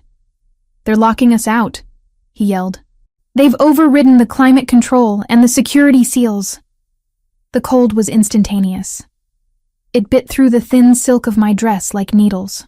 I wrapped my arms around myself, shivering violently. "Can't you close them manually?" "The manual overrides are in the server room," Nicholas shouted, moving toward the hallway. "Stay here. Huddle near the fireplace." "The fireplace is gas," I yelled back, my teeth already chattering. "If they control the system, they cut the gas too." He cursed, a harsh sound lost in the howling wind, and ran toward the back of the apartment. I stood there, paralyzed for a second. The wind was whipping my hair across my face, stinging my eyes. Snowflakes were beginning to swirl into the living room, settling on the expensive rugs. It was surreal. One minute we were the kings of the city. The next we were standing in a glorified icebox. Then I heard a sound that terrified me more than the wind. A deep, resonant groaning coming from the right, from the winter garden. I ran toward the glass atrium. The door to the garden was propped open by the wind pressure. Inside, the tropical plants were thrashing in the draft. But the sound wasn't the wind. It was the pipes. The complex, high-pressure irrigation system that kept the humidity at 90% for the ficus and ferns. I saw the copper pipes along the ceiling vibrating. "Water expands when it freezes," I whispered to myself. If those pipes froze, they wouldn't just crack. They were pressurized. They would explode. And the main water line for the penthouse ran directly through the floor of the atrium, right above the server room where Nicholas was heading. If that line burst, thousands of gallons of water would flood the server room. It would destroy the manual overrides. It would destroy the security mainframe. We wouldn't just be cold. We would be defenseless, locked in a dead building with no cameras and no comms. I didn't think. I didn't wait for Nicholas. I reacted with the instinct of a florist who had spent 10 years battling Illinois winters to save her livelihood. I ran into the atrium. The temperature in there was plummeting, the shock to the tropical plants immediate. I ignored them. I scanned the wall for the main intake valve. It was up high, near the ceiling, hidden behind a trellis of jasmine. I grabbed the heavy stepladder Nicholas had left in the corner from days ago. I dragged it over, my heels slipping on the wet tiles. Condensation was already turning to ice. I climbed the ladder, the wind buffeting the glass walls around me. My hands were numb. I reached for the red wheel of the emergency shutoff valve. It wouldn't budge. It was rusted tight, or maybe the cold had already seized the metal. I gripped it with both hands, gritting my teeth, putting every ounce of strength I had into turning it. "Come on!" I screamed at the metal. "Move!" "Emily!" I looked down. Nicholas was standing in the doorway of the atrium, looking up at me with wide eyes. "What are you doing? Get down! You'll freeze!" "The pipes!" I screamed back, pointing at the vibrating copper. "The water line runs over the server room. If these burst, you lose the mainframe. We have to drain the system." He looked at the pipes, then at me. He didn't argue. He didn't tell me to be safe. He realized instantly that I was right. He sprinted to the ladder. "I'll turn it. You guide the pressure release." He climbed up behind me. There wasn't room for 2 people on the ladder, so he stood on the rung below me, his chest pressed against my back. His body heat was a sudden, shocking relief against my frozen skin. He reached around me, his large hands covering mine on the red wheel. "On 3, he roared over the wind. 1, 2, 3, we pulled together. I felt the muscles in his arms bunch and harden against me. The metal groaned, screeched, and then, with a violent jerk, gave way. The wheel spun. "Keep turning," I yelled. "All the way to the right." Nicholas cranked the wheel until it locked shut. The water flow was cut, but the pressure was still in the pipes. "The release valve," I shouted, pointing to a smaller lever near the floor, behind the large fern pot. "We have to dump the remaining water, or it will still burst." Nicholas jumped down from the ladder, splashing into a puddle that was already forming a skin of ice. He scrambled behind the fern. "It's stuck," he yelled. "Kick it," I instructed. "It's a ball valve. Just kick the lever flat." He drew back his leg and delivered a kick that would have broken a door down. His dress shoe connected with the lever. Pshhh! A jet of water sprayed out, soaking Nicholas's tuxedo pants instantly, but the groaning in the ceiling stopped. The vibration ceased. The system was drained. Nicholas stood up, water dripping from his legs. He looked at me, shivering on the ladder. He didn't smile. He reached up and pulled me down into his arms. "We need to get inside," he said, his teeth chattering. "Now!" He practically carried me back into the living room. The windows were still wide open, snow piling up on the furniture. The temperature was now critical. I could feel my brain slowing down, my movements becoming clumsy. Hypothermia was setting in fast.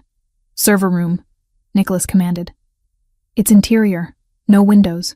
The servers generate heat. It's the only warm place left." We ran down the hallway. It was pitch black, guided only by the emergency lights on his phone. He slammed his shoulder against the heavy steel door of the server room. It opened. We stumbled inside. The difference was immediate. It wasn't hot, but the hum of the rack-mounted servers created a pocket of dry, tepid air. It was maybe 50 degrees in there, compared to the sub-zero nightmare outside. Nicholas slammed the door shut and engaged the manual deadbolt. "Safe," he breathed, sliding down the wall until he hit the floor. I sank down next to him. The adrenaline crash was hitting me hard. My body started to shake uncontrollably. Violent tremors racked my frame. We stopped the water. I stuttered, my teeth clicking together so hard I thought they would crack. "You stopped it," Nicholas said. He reached out and touched my arm. His hand was freezing. "You saved the system. If that water had hit the racks," he gestured to the blinking lights of the servers around us, "we would be blind." He looked at me, really looked at me. My red dress was damp from the mist in the atrium. My lips were blue. "You're freezing," he said. The concern in his voice cut through his own exhaustion. "So, are you?" I managed to say. "Your pee pants are wet." "Hypothermia," Nicholas stated, his voice clinical but urgent. "We need to get dry, and we need body heat." "It's the only way to raise our core temperature fast enough." He didn't make it a question. He didn't make it sexual. It was a tactical necessity. "Take the dress off," he said. "It's damp silk. It's pulling heat away from you." Under normal circumstances, standing in a server room asking a man to strip would have been insane, but I couldn't feel my toes. My vision was tunneling. I reached for the zipper on the side of the dress, but my fingers were useless claws. I couldn't grip the tiny metal tab. "I can't," I whispered, panic rising. "My hands." Nicholas moved closer. "Let me." His hands were shaking too, but he had the discipline to force them steady. He found the zipper. He pulled it down. The red silk pooled at my feet. I stepped out of it, wearing only the thin lace undergarments I had put on hours ago. The air in the room hit my skin, and I gasped. Nicholas was already removing his soaking wet jacket and shirt. He kicked off his wet shoes and peeled off the sodden trousers. He was left in his boxer briefs. He grabbed a drop cloth that was sitting on a shelf, a canvas sheet used for maintenance. It wasn't a blanket, but it was dry. He spread it on the floor between the server racks. "Come here," he ordered. We lay down on the canvas. Nicholas pulled me against him. He wrapped his arms around me, pulling my back against his chest, interlacing our legs. The shock of his skin against mine was intense. He was cold, like marble, but deep down, there was a furnace burning. "Stay still," he whispered against my ear. "Let the heat transfer." I buried my face in his arm. I closed my eyes and focused on breathing. In, out, in, out. Slowly, agonizingly slowly, the shivering began to subside.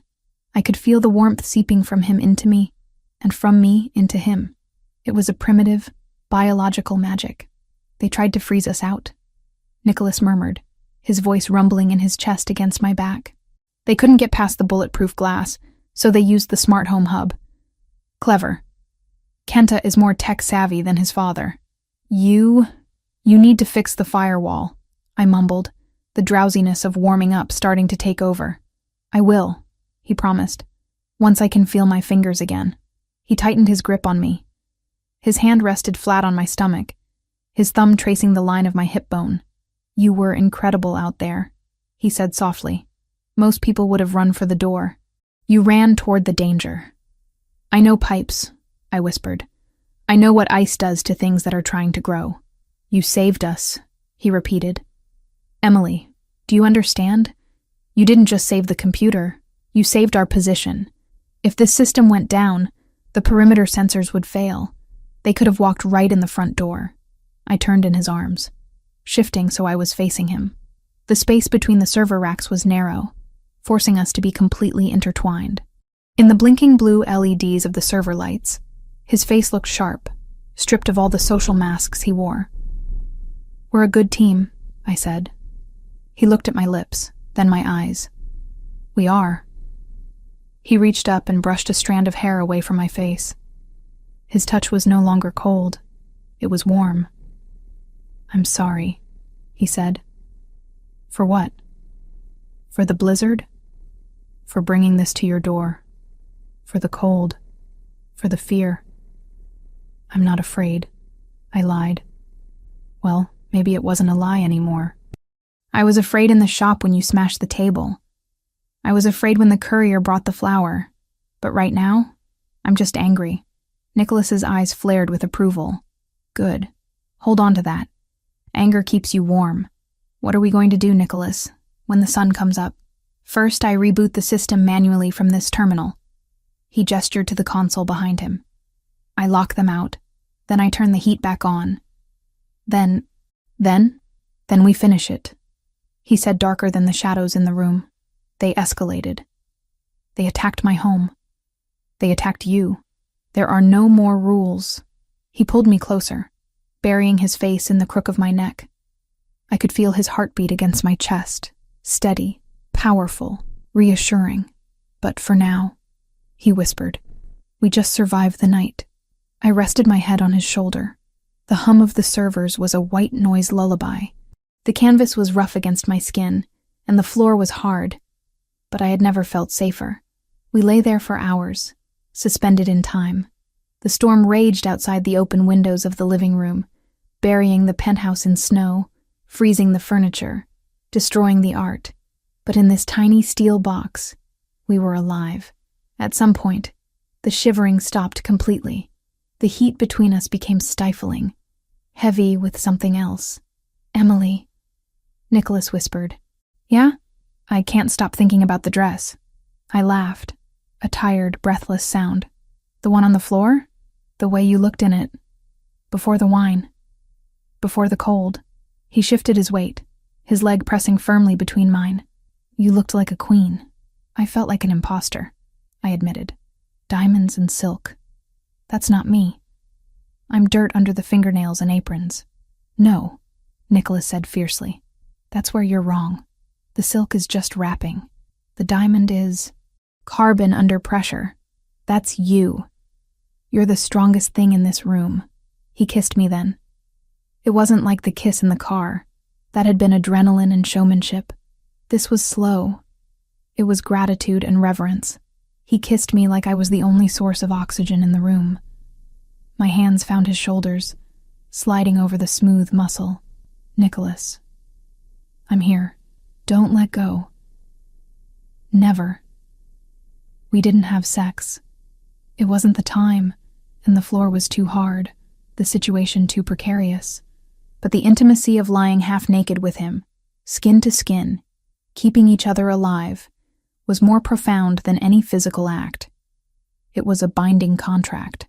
Around 6 a.m., the wind outside seemed to die down. Nicholas sat up, groaning as his stiff muscles protested. He looked at the server console. "I have enough feeling in my hands to type," he said. He pulled himself up and sat at the desk chair. I watched him work, the blue light reflecting off his bare back. He typed furiously, lines of code scrolling down the screen. "Got you," he muttered, isolating the external port, rerouting the admin access. He hit enter with a decisive strike. System reboot initiated, climate control, online. Perimeter seals, engaging. A distant mechanical whirring echoed through the walls. The windows were closing. "It's done." Nicholas exhaled, slumping back in the chair. "I've cut the remote access. They can't get back in." He turned to me, extending his hand. "Let's go check the damage." We dressed quickly in the damp clothes. It was unpleasant, but necessary to leave the room.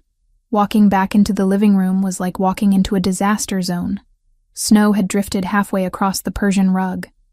The temperature was still freezing, but I could hear the vents kicking on, blasting hot air. The windows were sealed shut. The winter garden was a tragedy. The tropical plants were black and wilted, shocked to death by the frost. The ficus tree I had cleaned was drooping, its leaves brown. I walked over to the glass door. "They're dead," I said softly. Nicholas came up behind me, wrapping his dry blazer, which he had grabbed from the coat closet, around my shoulders. "We'll replant," he said. "Everything." "It takes years to grow a tree like that," I said. "Then we start today," he replied. He turned me around to face him. The morning light was gray and weak, filtering through the snow-streaked windows. We looked like wrecks, hair messy, clothes ruined, eyes shadowed with fatigue. "Go take a hot shower," Nicholas ordered gently. "A real one. I'll make coffee, and then I'm going to make a phone call," he said, his eyes shifting to the horizon where the sun was trying to break through. "I'm going to call every favor I have. I'm going to drain their accounts, burn their remaining assets, and drive them out of this city." He paused, looking at the dead garden. "They killed my plants," he said, a dark humor touching his lips. "Now it's personal." I smiled, despite everything. The plants were personal. The dress was business. "Go." He nudged me toward the hallway. As I walked toward the master bathroom, he insisted I use his, as it had the steam function. I looked back. Nicholas was standing amidst the snow in his living room, shirtless, holding a phone to his ear. He didn't look defeated. He looked like a king standing in the ruins of a battlefield, planning his conquest. I turned the water on as hot as I could stand it. As the steam filled the shower, washing away the cold and the fear, I made a decision. I wasn't going to just replant the garden. I was going to help him burn down the weeds. When I stepped out of the shower, wrapped in a thick robe, Nicholas was waiting in the bedroom. He had changed into jeans and a sweater, civilian clothes. He held 2 mugs of coffee. "Report from the field," he said, handing me a mug. "The police are treating the warehouse fire as arson, but the evidence is inconclusive. My contacts in the precinct lost the file, and the hack? Traced to a server farm in Macau. Untouchable, but it confirms it was them." He sat on the edge of the bed. "Emily, there's something else." "What?" "I found the access point they used to get into the system," he said. "It wasn't a brute force hack. They had a keylogger." "A what?" "A program that records keystrokes. Someone installed it physically, inside this apartment." I froze, the coffee cup halfway to my lips. "But nobody comes in here. You said the staff is vetted." "They are," Nicholas said. "But 3 months ago, before you came, I had a maintenance crew in here to fix the HVAC. Green Dragon has a subsidiary that does HVAC repair." My eyes widened. "They've been planning this for months, since before the flowers, since before me." "Yes," Nicholas said. "But they waited until last night to trigger it. They waited until you were here." "Why?" "Because they wanted us together," Nicholas said, his voice grim. "They wanted to take out the king and the queen on the same chessboard." "They missed," I said. "They missed," Nicholas agreed. He stood up and walked to the window, looking out at the frozen city. "And now it's our turn to move." He turned back to me, and the look in his eyes was terrifying and beautiful. "Get dressed, Emily. We're going to the office." "The office?" "My real office," he said. "We're going to look at the Green Dragon logistics map you drew, and you're going to show me exactly where their weak points are." I set the coffee down. The fear was gone. In its place was a cold, hard resolve. "Give me 5 minutes," I said. "Take 10, he replied. "We have all day. And for the rest of their short lives, they are going to wish the cold had killed us." The map glowing on the monitors of Nicholas's home office was a digital reconstruction of the Aurora Industrial Park. But to me, it looked like a graveyard of my childhood memories. I traced the perimeter of the largest structure with my finger, leaving a faint smudge on the expensive screen. "Here," I said, my voice steady despite the fatigue dragging at my eyelids. "This is the old drainage outflow. When I was a kid, my dad used to bring me here to pick up bulk orders of peat moss. I used to play near the creek while they loaded the truck. There's a grate here. behind the rhododendron nursery. It leads directly into the sub-basement where they keep the heavy machinery. Nicholas leaned over my shoulder, his presence a wall of heat against my back. He smelled of coffee and dangerous resolve. He studied the point I was indicating, comparing it to the satellite imagery his security team had pulled. The blueprints list that as a sealed ventilation shaft, he murmured. It's not sealed, I corrected him. It's overgrown. They stopped using it for ventilation in the 90s when the EPA cracked down on chemical runoff, but they never cemented it over. If they are cooking meth or processing opioids in there, they need airflow. They probably reopened it from the inside to vent the fumes without alerting the neighbors. Nicholas straightened up, looking at me with that intensity that always made my breath hitch. You're sure? I'm sure, I said. If you try to go in through the front loading bays, they'll see you coming a mile away. The security cameras cover the entire asphalt lot. But the creek side? It's a blind spot. It always has been. He walked to the window, looking out at the snow-covered city. He had been pacing like a caged tiger since we discovered the keylogger on his system. The knowledge that the Yamaguchi clan had been watching us, listening to us, inside his own home, had stripped away the last layers of his civilized veneer. He wasn't a CEO anymore. He was a warlord preparing a counterstrike. It's a tactical nightmare, Nicholas said, turning back to me. But if that grate is open, it's our only way to bypass their perimeter sensors. It's the only way, I agreed. Nicholas, you have to hit them where they feel safe. They think they own the supply chain. They think that warehouse is a fortress. It is a fortress, he said grimly, which is why I'm not sending a team. I'm going myself. You can't go alone, I protested, standing up. That's suicide. I'm not going alone. I'm taking my elite unit. But I am leading the breach. I need to see it with my own eyes. I need to verify that this is the hub before I burn it down. He walked over to the gun safe built into the wall of the office. As he punched in the code, the heavy steel door swung open, revealing an arsenal that made me shiver. He began selecting weapons with practiced efficiency, checking chambers, loading magazines, sliding knives into sheaths. Nicholas, I said, walking over to him. I reached out and touched his arm, stopping him from loading a fresh clip into a handgun. Promise me something. He looked down at me, his dark eyes softening slightly. Anything.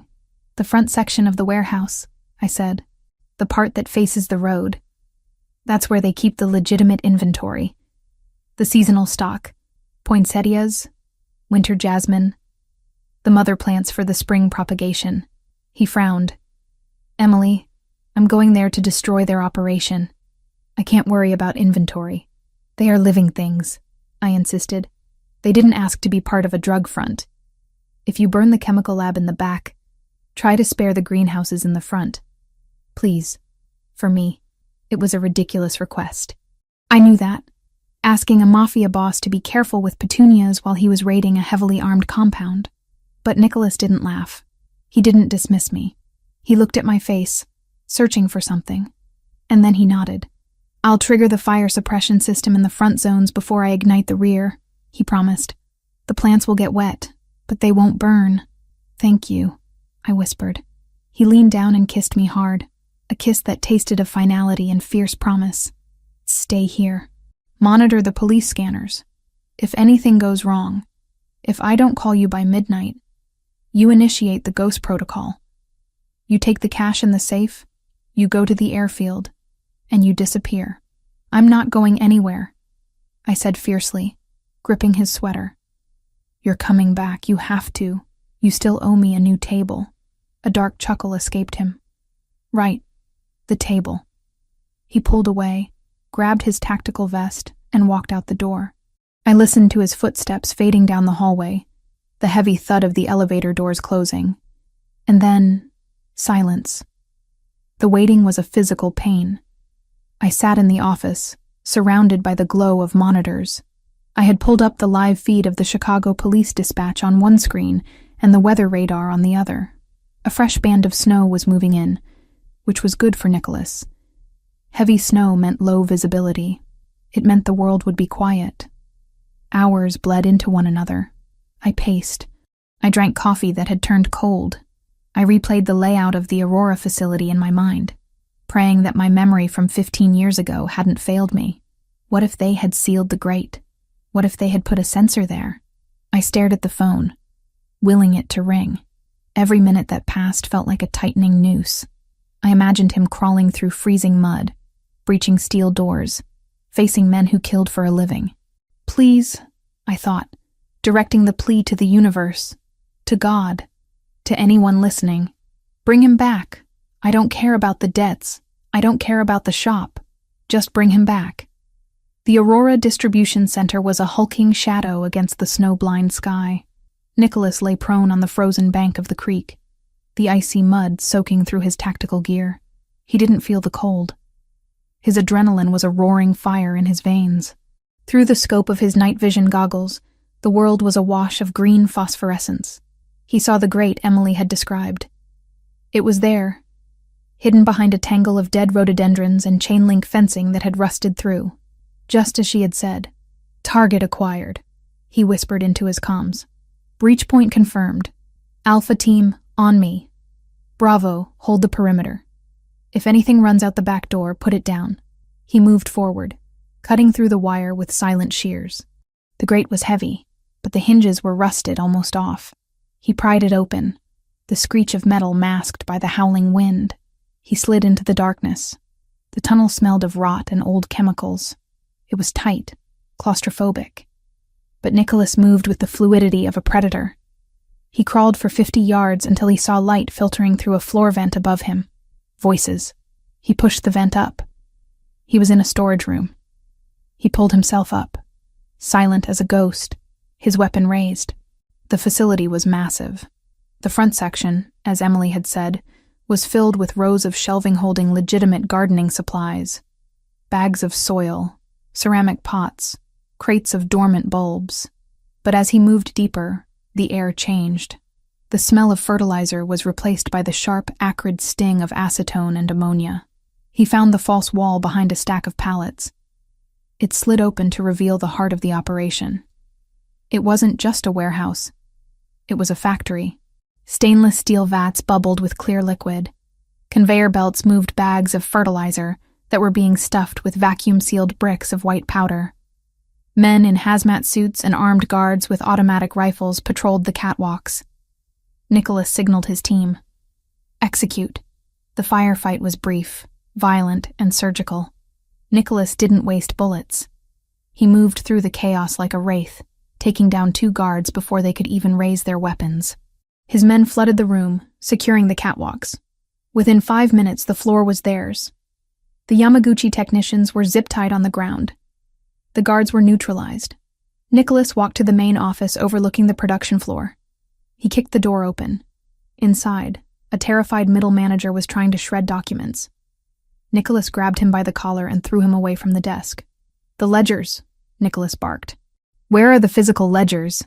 I don't know. Everything is digital, the man stammered. Nicholas pistol whipped him, a controlled strike to the temple. Don't lie to me. Kenta Yamaguchi doesn't trust the cloud. Where are the books? The man pointed to a floor safe hidden under a rug. Nicholas blew the hinges off with a breaching charge. Inside, he found them. Thick, leather-bound books and a stack of hard drives. He flipped through one. It was all there. The extortion payments from local businesses, the bribes to city officials, the shipping manifests for the drugs. This was the nail in the coffin. He shoved the evidence into his waterproof pack. Then he turned to his second-in-command. Rig it, Nicholas ordered. Thermite charges on the vats. Incendiary rounds on the chemical storage. I want this place to burn so hot they see it in Japan. Yes, boss. As his men set the charges, Nicholas walked back toward the front of the warehouse. He reached the heavy fire doors that separated the drug lab from the legitimate greenhouse supply area. He paused, his hand on the lever. He remembered Emily's voice. They are living things. Please. He looked at the control panel on the wall. Fire suppression system. Zone A. Greenhouse. He smashed the glass cover with the butt of his rifle and yanked the manual activation handle. Instantly, the sprinklers in the front section hissed to life, drenching the innocent plants in a protective curtain of water. He watched for a second to make sure the pressure was holding. Promise kept. he muttered. He stepped back into the lab. Fire in the hole. He led his team out the back exit, sprinting into the snowy night as the first explosion rocked the foundation. A massive fireball erupted behind them, turning the falling snow into sizzling steam. The chemical lab was consumed in seconds. Nicholas didn't look back. He had the books. He had the win. And he had a woman waiting for him. The elevator doors opened, and the smell hit me before I saw him. Smoke. That distinct clinging scent of burning structure and chemicals. I jumped up from the office chair, my heart hammering so hard it hurt. Nicholas stood there. He looked terrible. His face was streaked with soot, his tactical gear was torn at the shoulder, and he was soaked to the bone. But he was standing. He was whole. Nicholas! I ran to him. I didn't care about the soot or the smell. I slammed into his chest, wrapping my arms around his neck. He caught me, dropping his heavy pack to the floor, and buried his face in my hair. "I'm back," he rasped, his voice rough from the smoke. "I'm back, Emily." "You're hurt," I said, pulling back to inspect a cut on his cheek. "Just a scratch. Debris." He dismissed it. He looked at me with a wild, triumphant energy burning through his exhaustion. "We got it all. The books, the drives. The entire operation is ashes. And," I asked, hesitating, "and the front section is wet," he said, a small crooked smile breaking through the grime on his face. "I triggered the sprinklers. Your mother plants are safe. The fire doors held." I let out a sob that was half laugh. "You crazy idiot. You actually did it." "I told you," he said, gripping my waist. "I don't break promises." He walked me backward into the living room, kicking the door of the office shut. He led me to the fireplace, which was crackling with a gas fire he must have turned on remotely. Or maybe the staff had returned. No, we were alone. He reached into his jacket pocket, the inner one, protected from the water and the fire. He pulled out a single folded piece of thick paper. It was singed at the edges, smelling of smoke. "What is that?" I asked. "While I was in the safe," Nicholas said, looking at the paper. "I found the file labeled with your shop's address. It was in the extortion pile. This is the contract they were going to force you to sign. The transfer of deed. And this," he pulled out a second paper, a pink slip. "This is the debt note they bought from your bank." My knees went weak. "They bought my mortgage? They owned you, Emily," Nicholas said softly. "On paper, at least. They were going to call the loan next week. Foreclose on you." He held the papers out to the fire. The flames licked at the edges. "Nicholas," I breathed.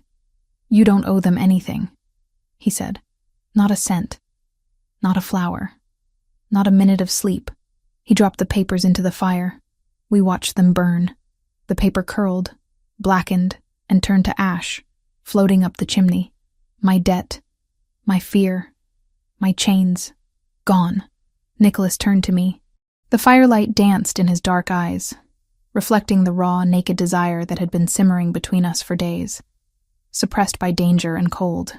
"I'm dirty," he said. "I smell like smoke." "I don't care," I whispered. I reached for the buckles of his tactical vest. "Take it off." He let me undress him. I unclipped the heavy Kevlar, letting it drop to the floor with a thud. I pulled his ruined shirt over his head. His skin was hot, marked with fresh bruises and old scars, covered in a sheen of sweat and soot. He reached for me then. There was no hesitation this time. "No, we shouldn't. No, it's dangerous." The danger was burning in a warehouse in Aurora. Here, now, there was only us. He picked me up, my legs instinctively wrapping around his waist, and carried me to the bedroom. He didn't turn on the lights. The glow from the city outside and the open door to the hallway was enough. He laid me on the bed, his body following mine down, a heavy, solid weight that I welcomed. "Emily," he said, his voice a low growl against my throat. "Do you know what I thought about when the charges went off? When the roof came down?" "What?" I gasped as his hands moved over me, possessive and claiming. "I thought about the fact that I hadn't properly kissed you yet. Not really. Not without a clock ticking. We have time now," I said, running my hands through his dark, messy hair. We have all night. I'm going to ruin you for anyone else, he warned, pulling back to look at me. You know that, right? After this, there is no going back to normal. You are part of me now. I don't want normal, I told him, looking straight into his soul. I want you. I want the storm. He groaned, a sound of surrender and victory, and captured my lips. The night became a blur of sensation. It wasn't gentle. We had both been running on adrenaline and fear for too long for it to be gentle. But it wasn't violent. It was intense. It was a desperate affirmation of life. His touch was everywhere, erasing the cold of the blizzard, erasing the memory of the chrysanthemum. He worshipped my body like it was the only holy thing left in his world. And I met him. Match for match. Fire for fire. I wasn't the fragile florist anymore. I was the woman who had guided him through the dark, the woman who had ordered a hit, the woman who lay beneath the Mafia Boss and felt only power, not fear. Later, much later, we lay tangled in the sheets. The room quiet, except for our breathing. Nicholas was asleep, one arm thrown heavily over my waist, keeping me pinned to his side even in his dreams. I watched him sleep. His face was younger when he relaxed, the harsh lines of command smoothed out. I reached out and gently brushed a smudge of soot from his shoulder. I thought about the hard drive sitting on the desk in the other room. Tomorrow, Nicholas would make the calls. He would freeze their assets. He would cripple the Yamaguchi clan. We had won, but as I looked at the shadows stretching across the room, a small, cold knot formed in my stomach. We had hit them hard. We had humiliated them. Kenta Yamaguchi didn't strike me as the kind of man who accepted defeat. He was the kind of man who flipped the board when he was losing. I snuggled closer to Nicholas, seeking his warmth. We had won the battle, but the war was probably just beginning. Sleep, I whispered to the sleeping wolf beside me. Tomorrow, we fight again. But for tonight, in the safety of the penthouse, with my debts turned to ash and his arms around me, it was enough. We were alive. We were together. And for the first time in my life, I wasn't invisible. I was the center of his world. The morning sun that filtered through the penthouse windows was deceptive. It painted the ruined living room in soft golden hues, making the piles of snow from the night before look like sparkling dust rather than the aftermath of a siege. Nicholas was already dressed, not in a suit, but in clean dark jeans and a black thermal shirt that hugged the muscles of his arms. He stood by the kitchen island, his phone pressed to his ear, his voice a low, terrifying rumble of satisfaction. "Freeze it all," he commanded, staring out at the skyline. "The offshore accounts in the Caymans, the shell corporations in Delaware. I want every cent associated with the Green Dragon blocked by the time the market opens. If the bank manager hesitates, remind him who sits on the board of directors." He hung up and looked at me. I was sitting on a bar stool, nursing a mug of tea, wearing one of his oversized cashmere sweaters that fell to my knees. The events of the warehouse raid felt like a fever dream, but the smell of smoke still lingering faintly in his hair was real. "It's done," Nicholas said, setting the phone down. "By noon, the Yamaguchi clan won't be able to buy a pack of gum in this city. They are insolvent. Kenta is finished. He won't take that quietly," I said, a shiver running down my spine that had nothing to do with the cold draft. "You burned his legacy, Nicholas. Men like that, they don't retire. They detonate. Let him try," Nicholas said, walking over to me. He stepped between my knees, resting his hands on my thighs, his thumbs rubbing soothing circles on the denim of the jeans I had borrowed. "He has no men, no money, and no leverage. He is a ghost. Ghosts are hard to kill," I whispered. He leaned down to kiss me, a soft, lingering touch that was meant to banish my fears. But before his lips could meet mine, a sound shattered the morning calm. It wasn't his business phone. It wasn't the secure line. It was a harsh, discordant ringing coming from the pocket of his discarded tactical vest, which lay in a heap by the door. Nicholas froze. He pulled back, his eyes narrowing. He walked over to the vest and pulled out a disposable burner phone, one he only used for extreme emergencies, a number known by less than 5 people. He answered it on speaker. "Rinaldi." There was no voice on the other end. just the sound of heavy breathing and a muffled sob that made my blood turn to ice. Then, a video feed flickered onto the tiny screen. Nicholas went rigid. I slid off the stool and ran to his side, looking down at the phone in his hand. The video was shaky, filmed in a dim room. In the center of the frame, tied to a heavy wooden chair, was Sophia. She looked terrified.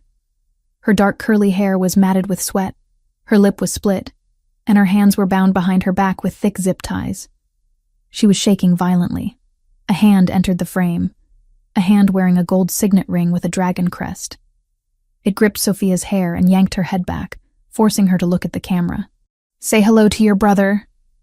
Kenta Yamaguchi's voice sneered from behind the camera. It sounded wet, unstable, the voice of a man who had been awake for days and had lost everything. "Nick!" Sophia screamed, the sound tearing through the phone's speaker.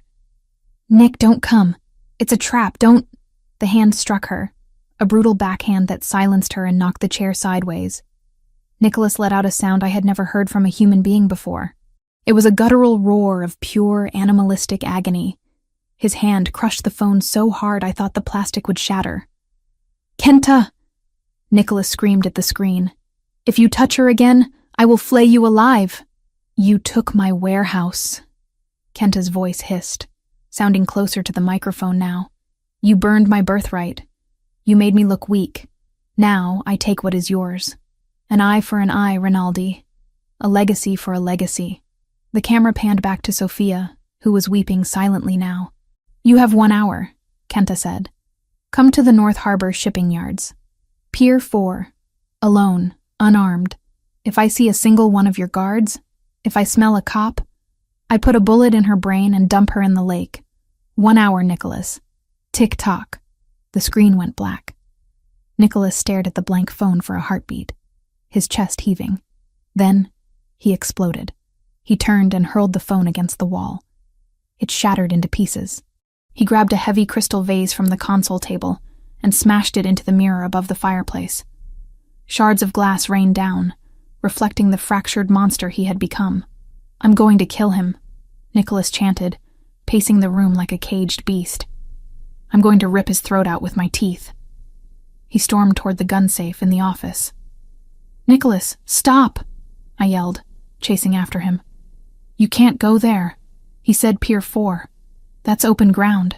He'll have snipers. He'll kill you before you even get out of the car." "I don't care," Nicholas roared, spinning around to face me. His eyes were wild, red-rimmed with fury. "That is my sister, Emily. That is my baby sister. Do you expect me to sit here and negotiate? He has her. He wants you dead." I grabbed his arm, trying to anchor him. "If you go to the pier, you both die.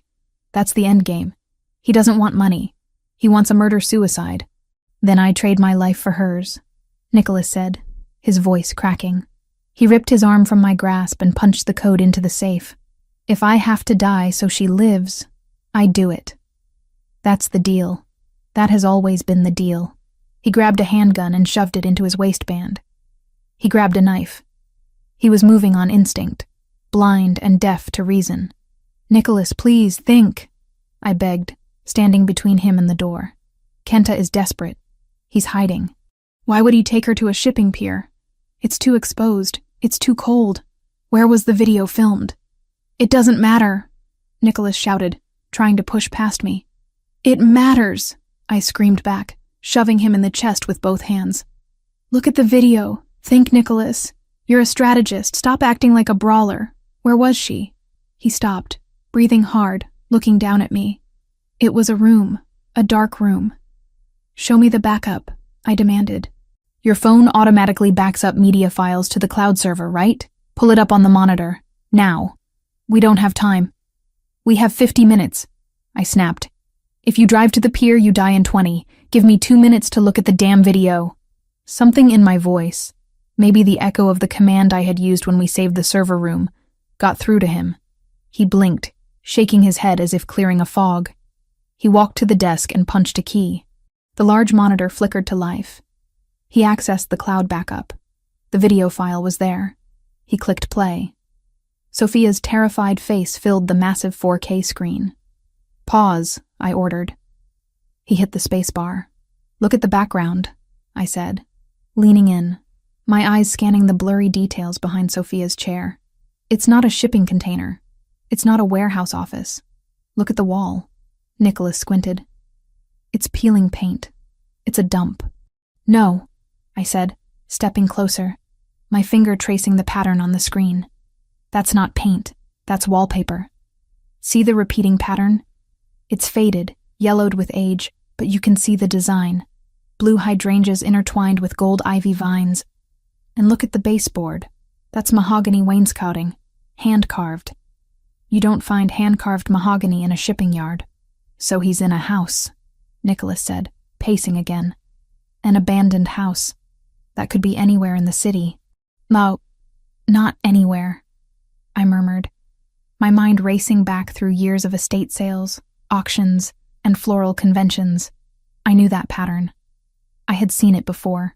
I closed my eyes, visualizing the memory. 3 years ago, a liquidation auction for a historic property that had been tied up in probate court for a decade. I had gone hoping to buy some vintage crystal vases. I had walked through the lobby, smelling the dust and the decay of former grandeur. I opened my eyes. It's the Hotel Blackwell. Nicholas froze. The Blackwell? That place has been condemned since 2010. It's a rot in the middle of the historic district. I went to the auction, I said, pointing at the screen. That wallpaper, the Victorian Garden Collection. It was custom commissioned for the Blackwell in 1920. I remember because I wanted to buy a roll for the shop, but it was glued to the walls. And look. I pointed to the edge of the frame. That brass sconce shaped like a calla lily. They are unique to the Blackwell suites. Kenta isn't at the pier. The pier is the kill zone where he wants you to go. He's hiding in the hotel. Nicholas stared at the screen, then at me. The wild panic in his eyes was replaced by a razor-sharp focus. The monster was back, but this time, it was a calculating one. The Blackwell, he whispered. The Yamaguchi used a shell company to buy a block of distressed assets in that district last year. I thought it was for tax write-offs. It's a fortress, I said. Thick walls, soundproofed rooms, underground service tunnels. It's the perfect place to hide a hostage. Nicholas grabbed his tactical radio. Team leader, assemble the unit. We have a location change. Forget the pier. The target is the Hotel Blackwell. I want a silent perimeter established in 10 minutes. We breach from the service entrance in the alley. He turned to me, and for a second, his face crumbled. He grabbed my face in his hands and kissed me hard on the forehead. You just saved her life, he rasped. If I had gone to the pier. Go get her, I said, pushing him toward the door. Bring her home. Stay on the line, he ordered, handing me an earpiece.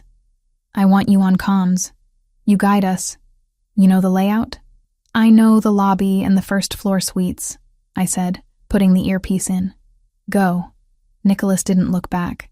He ran out the door, and this time, he wasn't running to his death. He was running to a war he intended to win. The next 30 minutes were an agony of static and silence. I sat in the office, staring at the map of the Hotel Blackwell I had pulled up on the screen. It was a labyrinth of 300 rooms, but based on the video, the wainscoting suggested a suite. The expensive rooms were on the second floor. Alpha 1 in position. Nicholas's voice crackled in my ear. He sounded calm, deadly. Perimeter secure. No movement on the street. They are expecting me at the harbor. Breach point is the kitchen delivery door, I said into the mic, my voice shaking slightly. South side. It leads directly to the service elevator. Copy. Breaching in 3, 2, 1. I heard the dull thud of a suppressed door breach. Then the sound of boots on concrete. We are inside, Nicholas whispered. Clear. Moving to the stairwell. Elevator is too risky. I closed my eyes, visualizing the hotel. The grand staircase would be blocked or trapped. The service stairs were narrow. Second floor, I said. The suites with that wallpaper are the garden suites. Rooms 201 through 210. Roger, approaching the second landing. Suddenly, the silence broke. Contact! Someone yelled. Gunfire erupted in my ear. It was loud, chaotic. I flinched, gripping the edge of the desk. Target left! Suppression fire! Nicholas was shouting commands. Move up! Don't let them pin us! Nicholas! I screamed uselessly. I'm good, he barked back, over the sound of automatic fire. 2 tangos down, moving to the hallway. They know we're here. The sound of the firefight shifted. I heard wood splintering, heavy footsteps running. Room 204, Nicholas yelled. I hear shouting inside. Breach! Breach! A massive explosion echoed through the line, a flashbang. Clear left! Clear right! Then, a voice I recognized. Kenta, screaming in Japanese, frantic, terrified. Drop it! Nicholas roared. Drop the weapon or I will paint this room with your brains. Back off! Kenta screamed, his voice cracking. I'll kill her. I swear I'll do it. Look at me, Kenta, Nicholas demanded, his voice dropping to that terrifyingly low register. The pier is empty. Your men are dead. My team is in the hallway. You have nowhere to go. You lost. I am a dragon, Kenta shrieked. You are a corpse, Nicholas corrected. I heard a scuffle, a muffled gunshot, then a heavy thud, like a body hitting the floor. Silence. I stopped breathing. The static hissed in my ear. Nicholas? I whispered. Sophia, look at me. Nicholas's voice came through, gentle now, broken. It's okay. It's okay, baby. I've got you. I heard sobbing, deep, wrenching sobs. Status, the team leader's voice cut in. Target neutralized. Hostage secure. We are moving out. I slumped forward onto the desk, burying my face in my hands. Tears streamed down my face, soaking the sleeves of Nicholas's sweater. Emily? Nicholas's voice was back on the comms. Emily, are you there? I'm here, I choked out. Is she? She's safe, he said. We're coming home. Clear the living room. She's going to need space. I'm ready, I said. Come home. The wait for them to return was different from the wait for the raid. It wasn't fearful. It was numb. I moved mechanically, clearing the broken glass from the mirror Nicholas had smashed. I turned up the heat. I prepared blankets on the sofa. I made tea, lots of it, with shaking hands. The elevator chimed. I stood by the fireplace, bracing myself. Nicholas walked in first. He was covered in dust, his black shirt torn, a smear of blood on his forehead that wasn't his. He looked exhausted, older by 10 years, but his eyes were clear. He didn't come to me. He turned and extended his hand toward the elevator. Sophia stepped out. She looked small, so incredibly small, wrapped in a large tactical jacket one of the men must have given her. Her face was bruised, her lips swollen, and her wrists were raw where the zip ties had been. She was trembling, her eyes darting around the room as if expecting another trap. It's okay, Nicholas said softly, guiding her in. You're safe. We're in the tower. Nobody gets in here. Sophia looked at him. Then she looked at me. I didn't know what to expect. I was the stranger, the florist who was sleeping with her brother, the woman who had been part of the reason this war started. But Sophia didn't see a stranger. She looked at me, and her eyes filled with fresh tears. You, she rasped, her voice hoarse from screaming. You knew about the wallpaper. Nicholas must have told her on the ride over. I like vintage things, I said, a weak smile trembling on my lips. I'm glad I have a good memory. Sophia didn't speak. She crossed the room, moving faster than I expected, and crashed into me. I caught her, wrapping my arms around her shaking frame. She buried her face in my shoulder, sobbing uncontrollably. It wasn't the polite hug of an acquaintance. It was the desperate cling of a survivor thanking the lifeline. Thank you, she cried into my neck. Thank you. Thank you, thank you. I held her tight, stroking her matted hair. I looked up and met Nicholas's eyes over her shoulder. He was watching us with an expression of such raw, unguarded emotion that it took my breath away. He wasn't looking at me with desire, or gratitude, or even love. He was looking at me like I was the foundation of his entire world. He walked over and wrapped his massive arms around both of us, sandwiching us together. He kissed the top of Sophia's head, then he kissed my forehead, resting his chin there. Family, he whispered, the words sounding like a vow.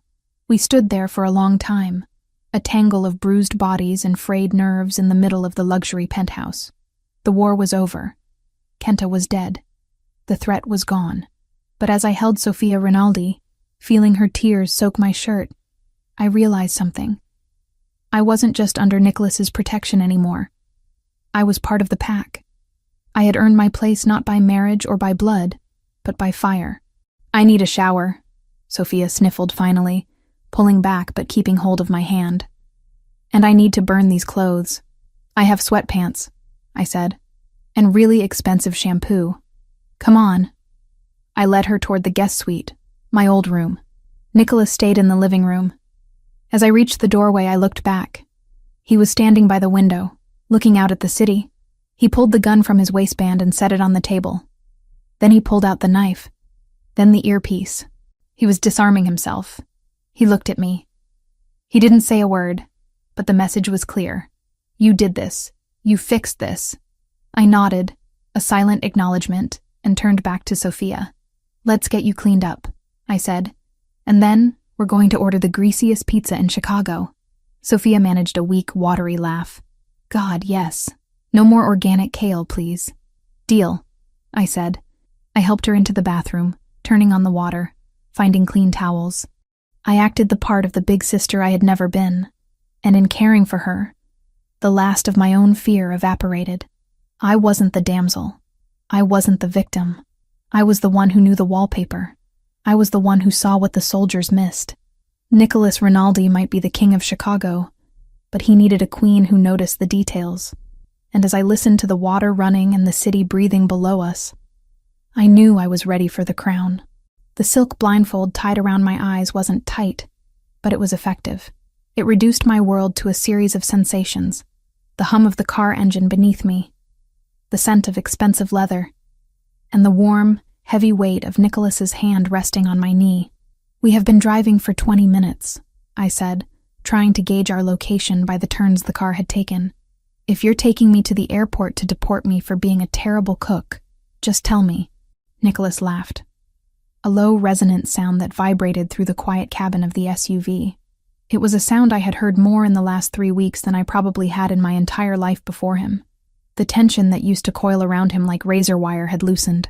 He was still dangerous. I knew that better than anyone. But the constant grinding pressure of the war was gone. You're not a terrible cook, he corrected. Your risotto is excellent. Your coffee, however, is a crime against Italy. I use a French press, I defended. It's sophisticated. It's sludge, he countered, his thumb tracing circles on my denim-clad knee. Relax, Emily. We're almost there. Where is there? If I told you, I wouldn't need the blindfold. I leaned back against the seat, surrendering to the mystery. 3 weeks. It had been exactly 21 days since the siege at the Hotel Blackwell. 21 days since the police found Kenta Yamaguchi's body and ruled it a gang-related altercation before promptly closing the file. 21 days since Nicholas had wiped the Green Dragon holdings off the map of Chicago's economy. The city felt different now. The heavy, oppressive winter was finally breaking. The snow piles were melting into slush, revealing the gray pavement underneath, and the air coming through the car vents smelled like rain and wet earth. It smelled like spring. The car slowed down, turning onto a street that sounded busier. I heard the distant rattle of the L train and the honking of taxis. Then, the car turned again, crossing what sounded like a cobblestone or brick driveway, and came to a smooth halt. We're here, Nicholas announced. I reached for the blindfold, but his hand caught my wrist gently. Not yet, he said. Wait until we're inside. I heard his door open, then the crunch of his boots on the pavement. A moment later, my door was pulled open, and the cool, damp air of the city rushed in. Nicholas took my hand, guiding me out. I stumbled slightly on the curb, but his arm was instantly around my waist, steadying me. I've got you, he murmured. Step up. I stepped up onto a sidewalk. The sounds of the city were louder here, echoing off tall buildings. Nicholas guided me forward. I heard the jingle of keys, the heavy click of a deadbolt turning, and then the chime of a bell. A bright, cheerful sound that triggered a deep, instinctual memory in my chest. We walked inside. The air changed instantly. It was still, cool, and smelled clean. It smelled of fresh paint, sawdust, and something else. Something faint and sweet. "Okay," Nicholas said, standing behind me, his hands resting on my shoulders. "Open your eyes." I reached up and untied the silk knot. The fabric fell away, and I blinked, adjusting to the light. I wasn't in the penthouse. I wasn't in my old cramped shop on 4th Street. I was standing in the center of a cathedral of light. It was a commercial space, cavernous and airy, with high tin ceilings painted a crisp, matte white. The floor was polished concrete, industrial, but warm. To my left, an entire wall was exposed brick, cleaned and sealed, giving the space a historic, textured feel. To my right, a wall of floor-to-ceiling windows flooded the room with natural light, overlooking a bustling street in the River North district. But it was the fixtures that made my breath catch. Custom-built shelving units made of reclaimed wood and black iron pipe lined the walls.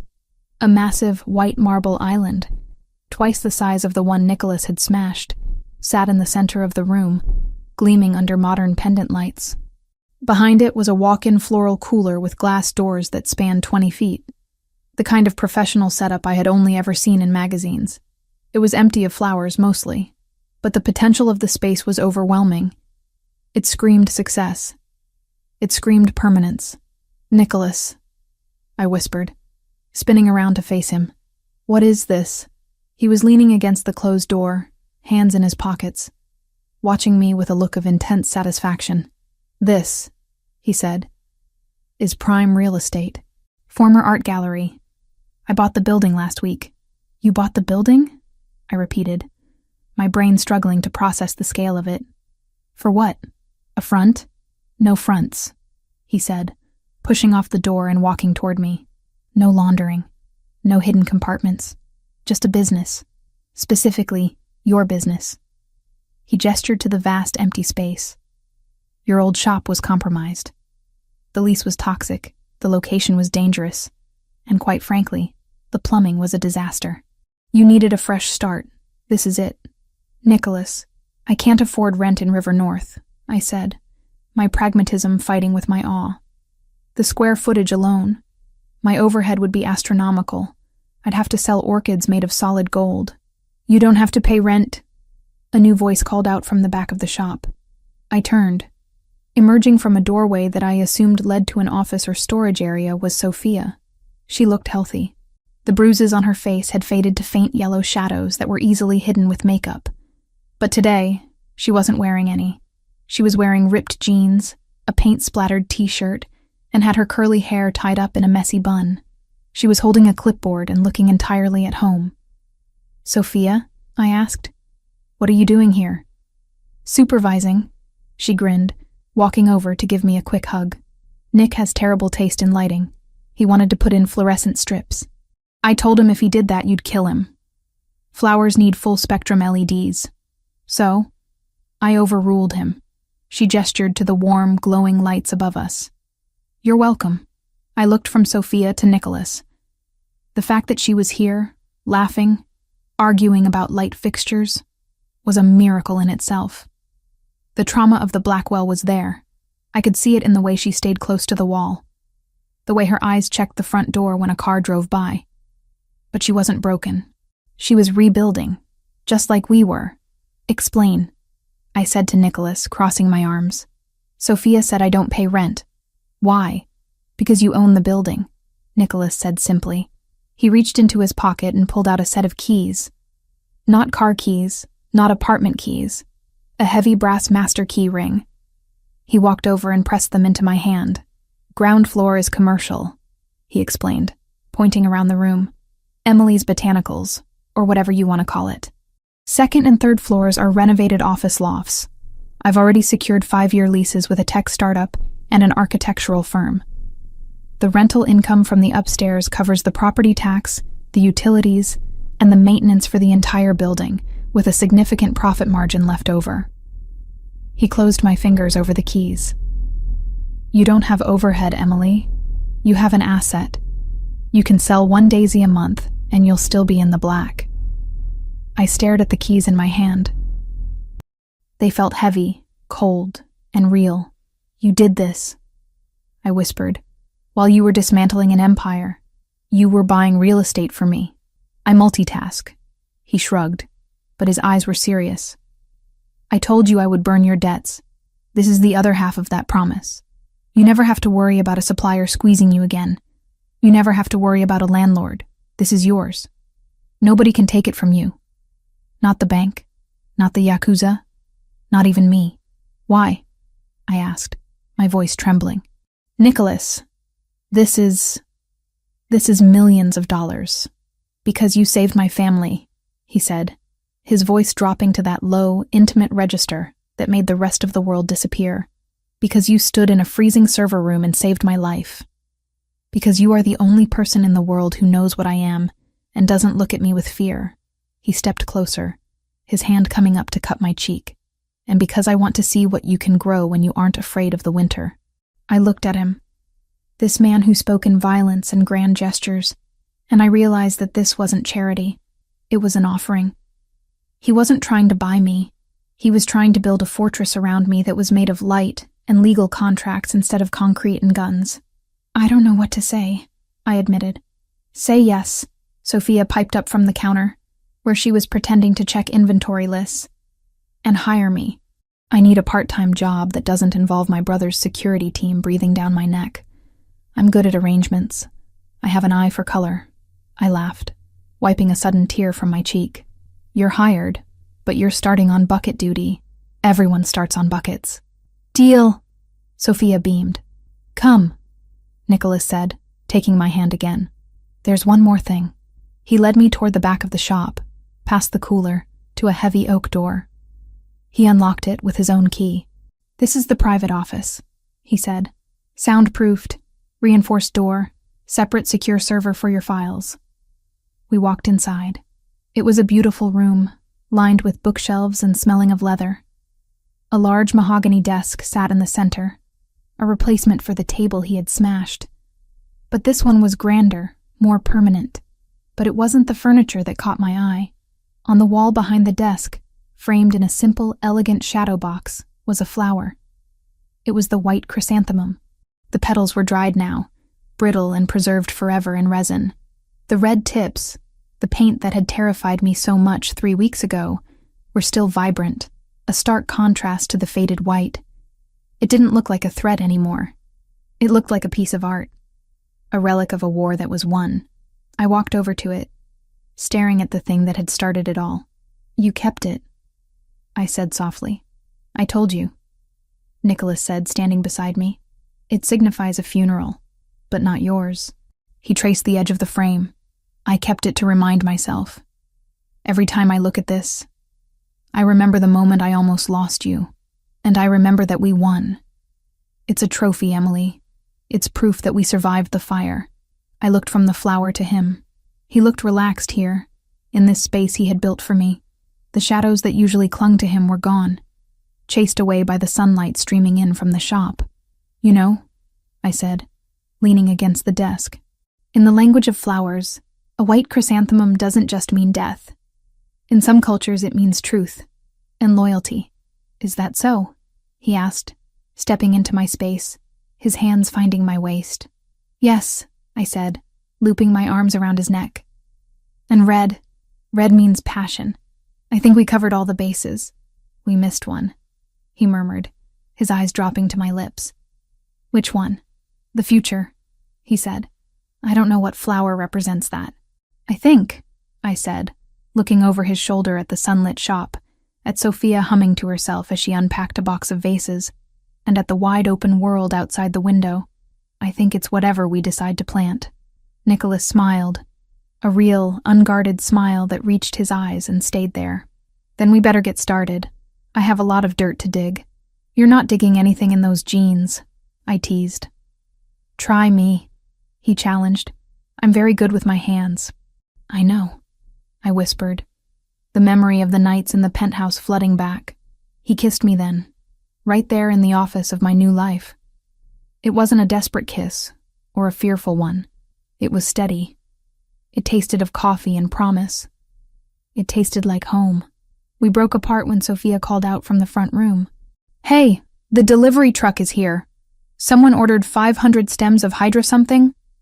Sophia's voice carried from the front room, brighter than it had any right to be after everything that had happened at the Blackwell. She still startled at sirens and slammed doors, still slept with a lamp on more nights than she admitted. But she was here, alive and arguing with wholesalers and mispronouncing hydrangeas, and that felt like its own kind of miracle.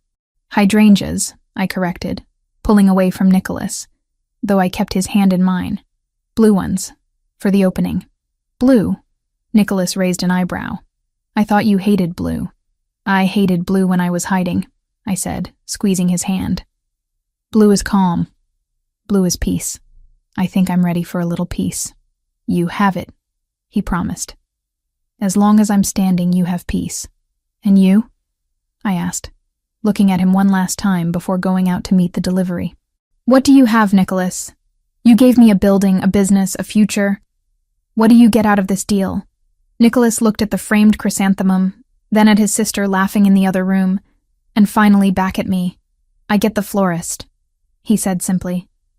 And that was the only answer that mattered. I smiled, let go of his hand, and walked out into the light of the shop. "Come on, boss. Those hydrangeas aren't going to trim themselves."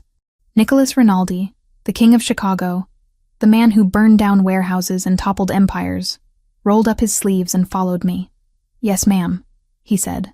"We had a garden to grow,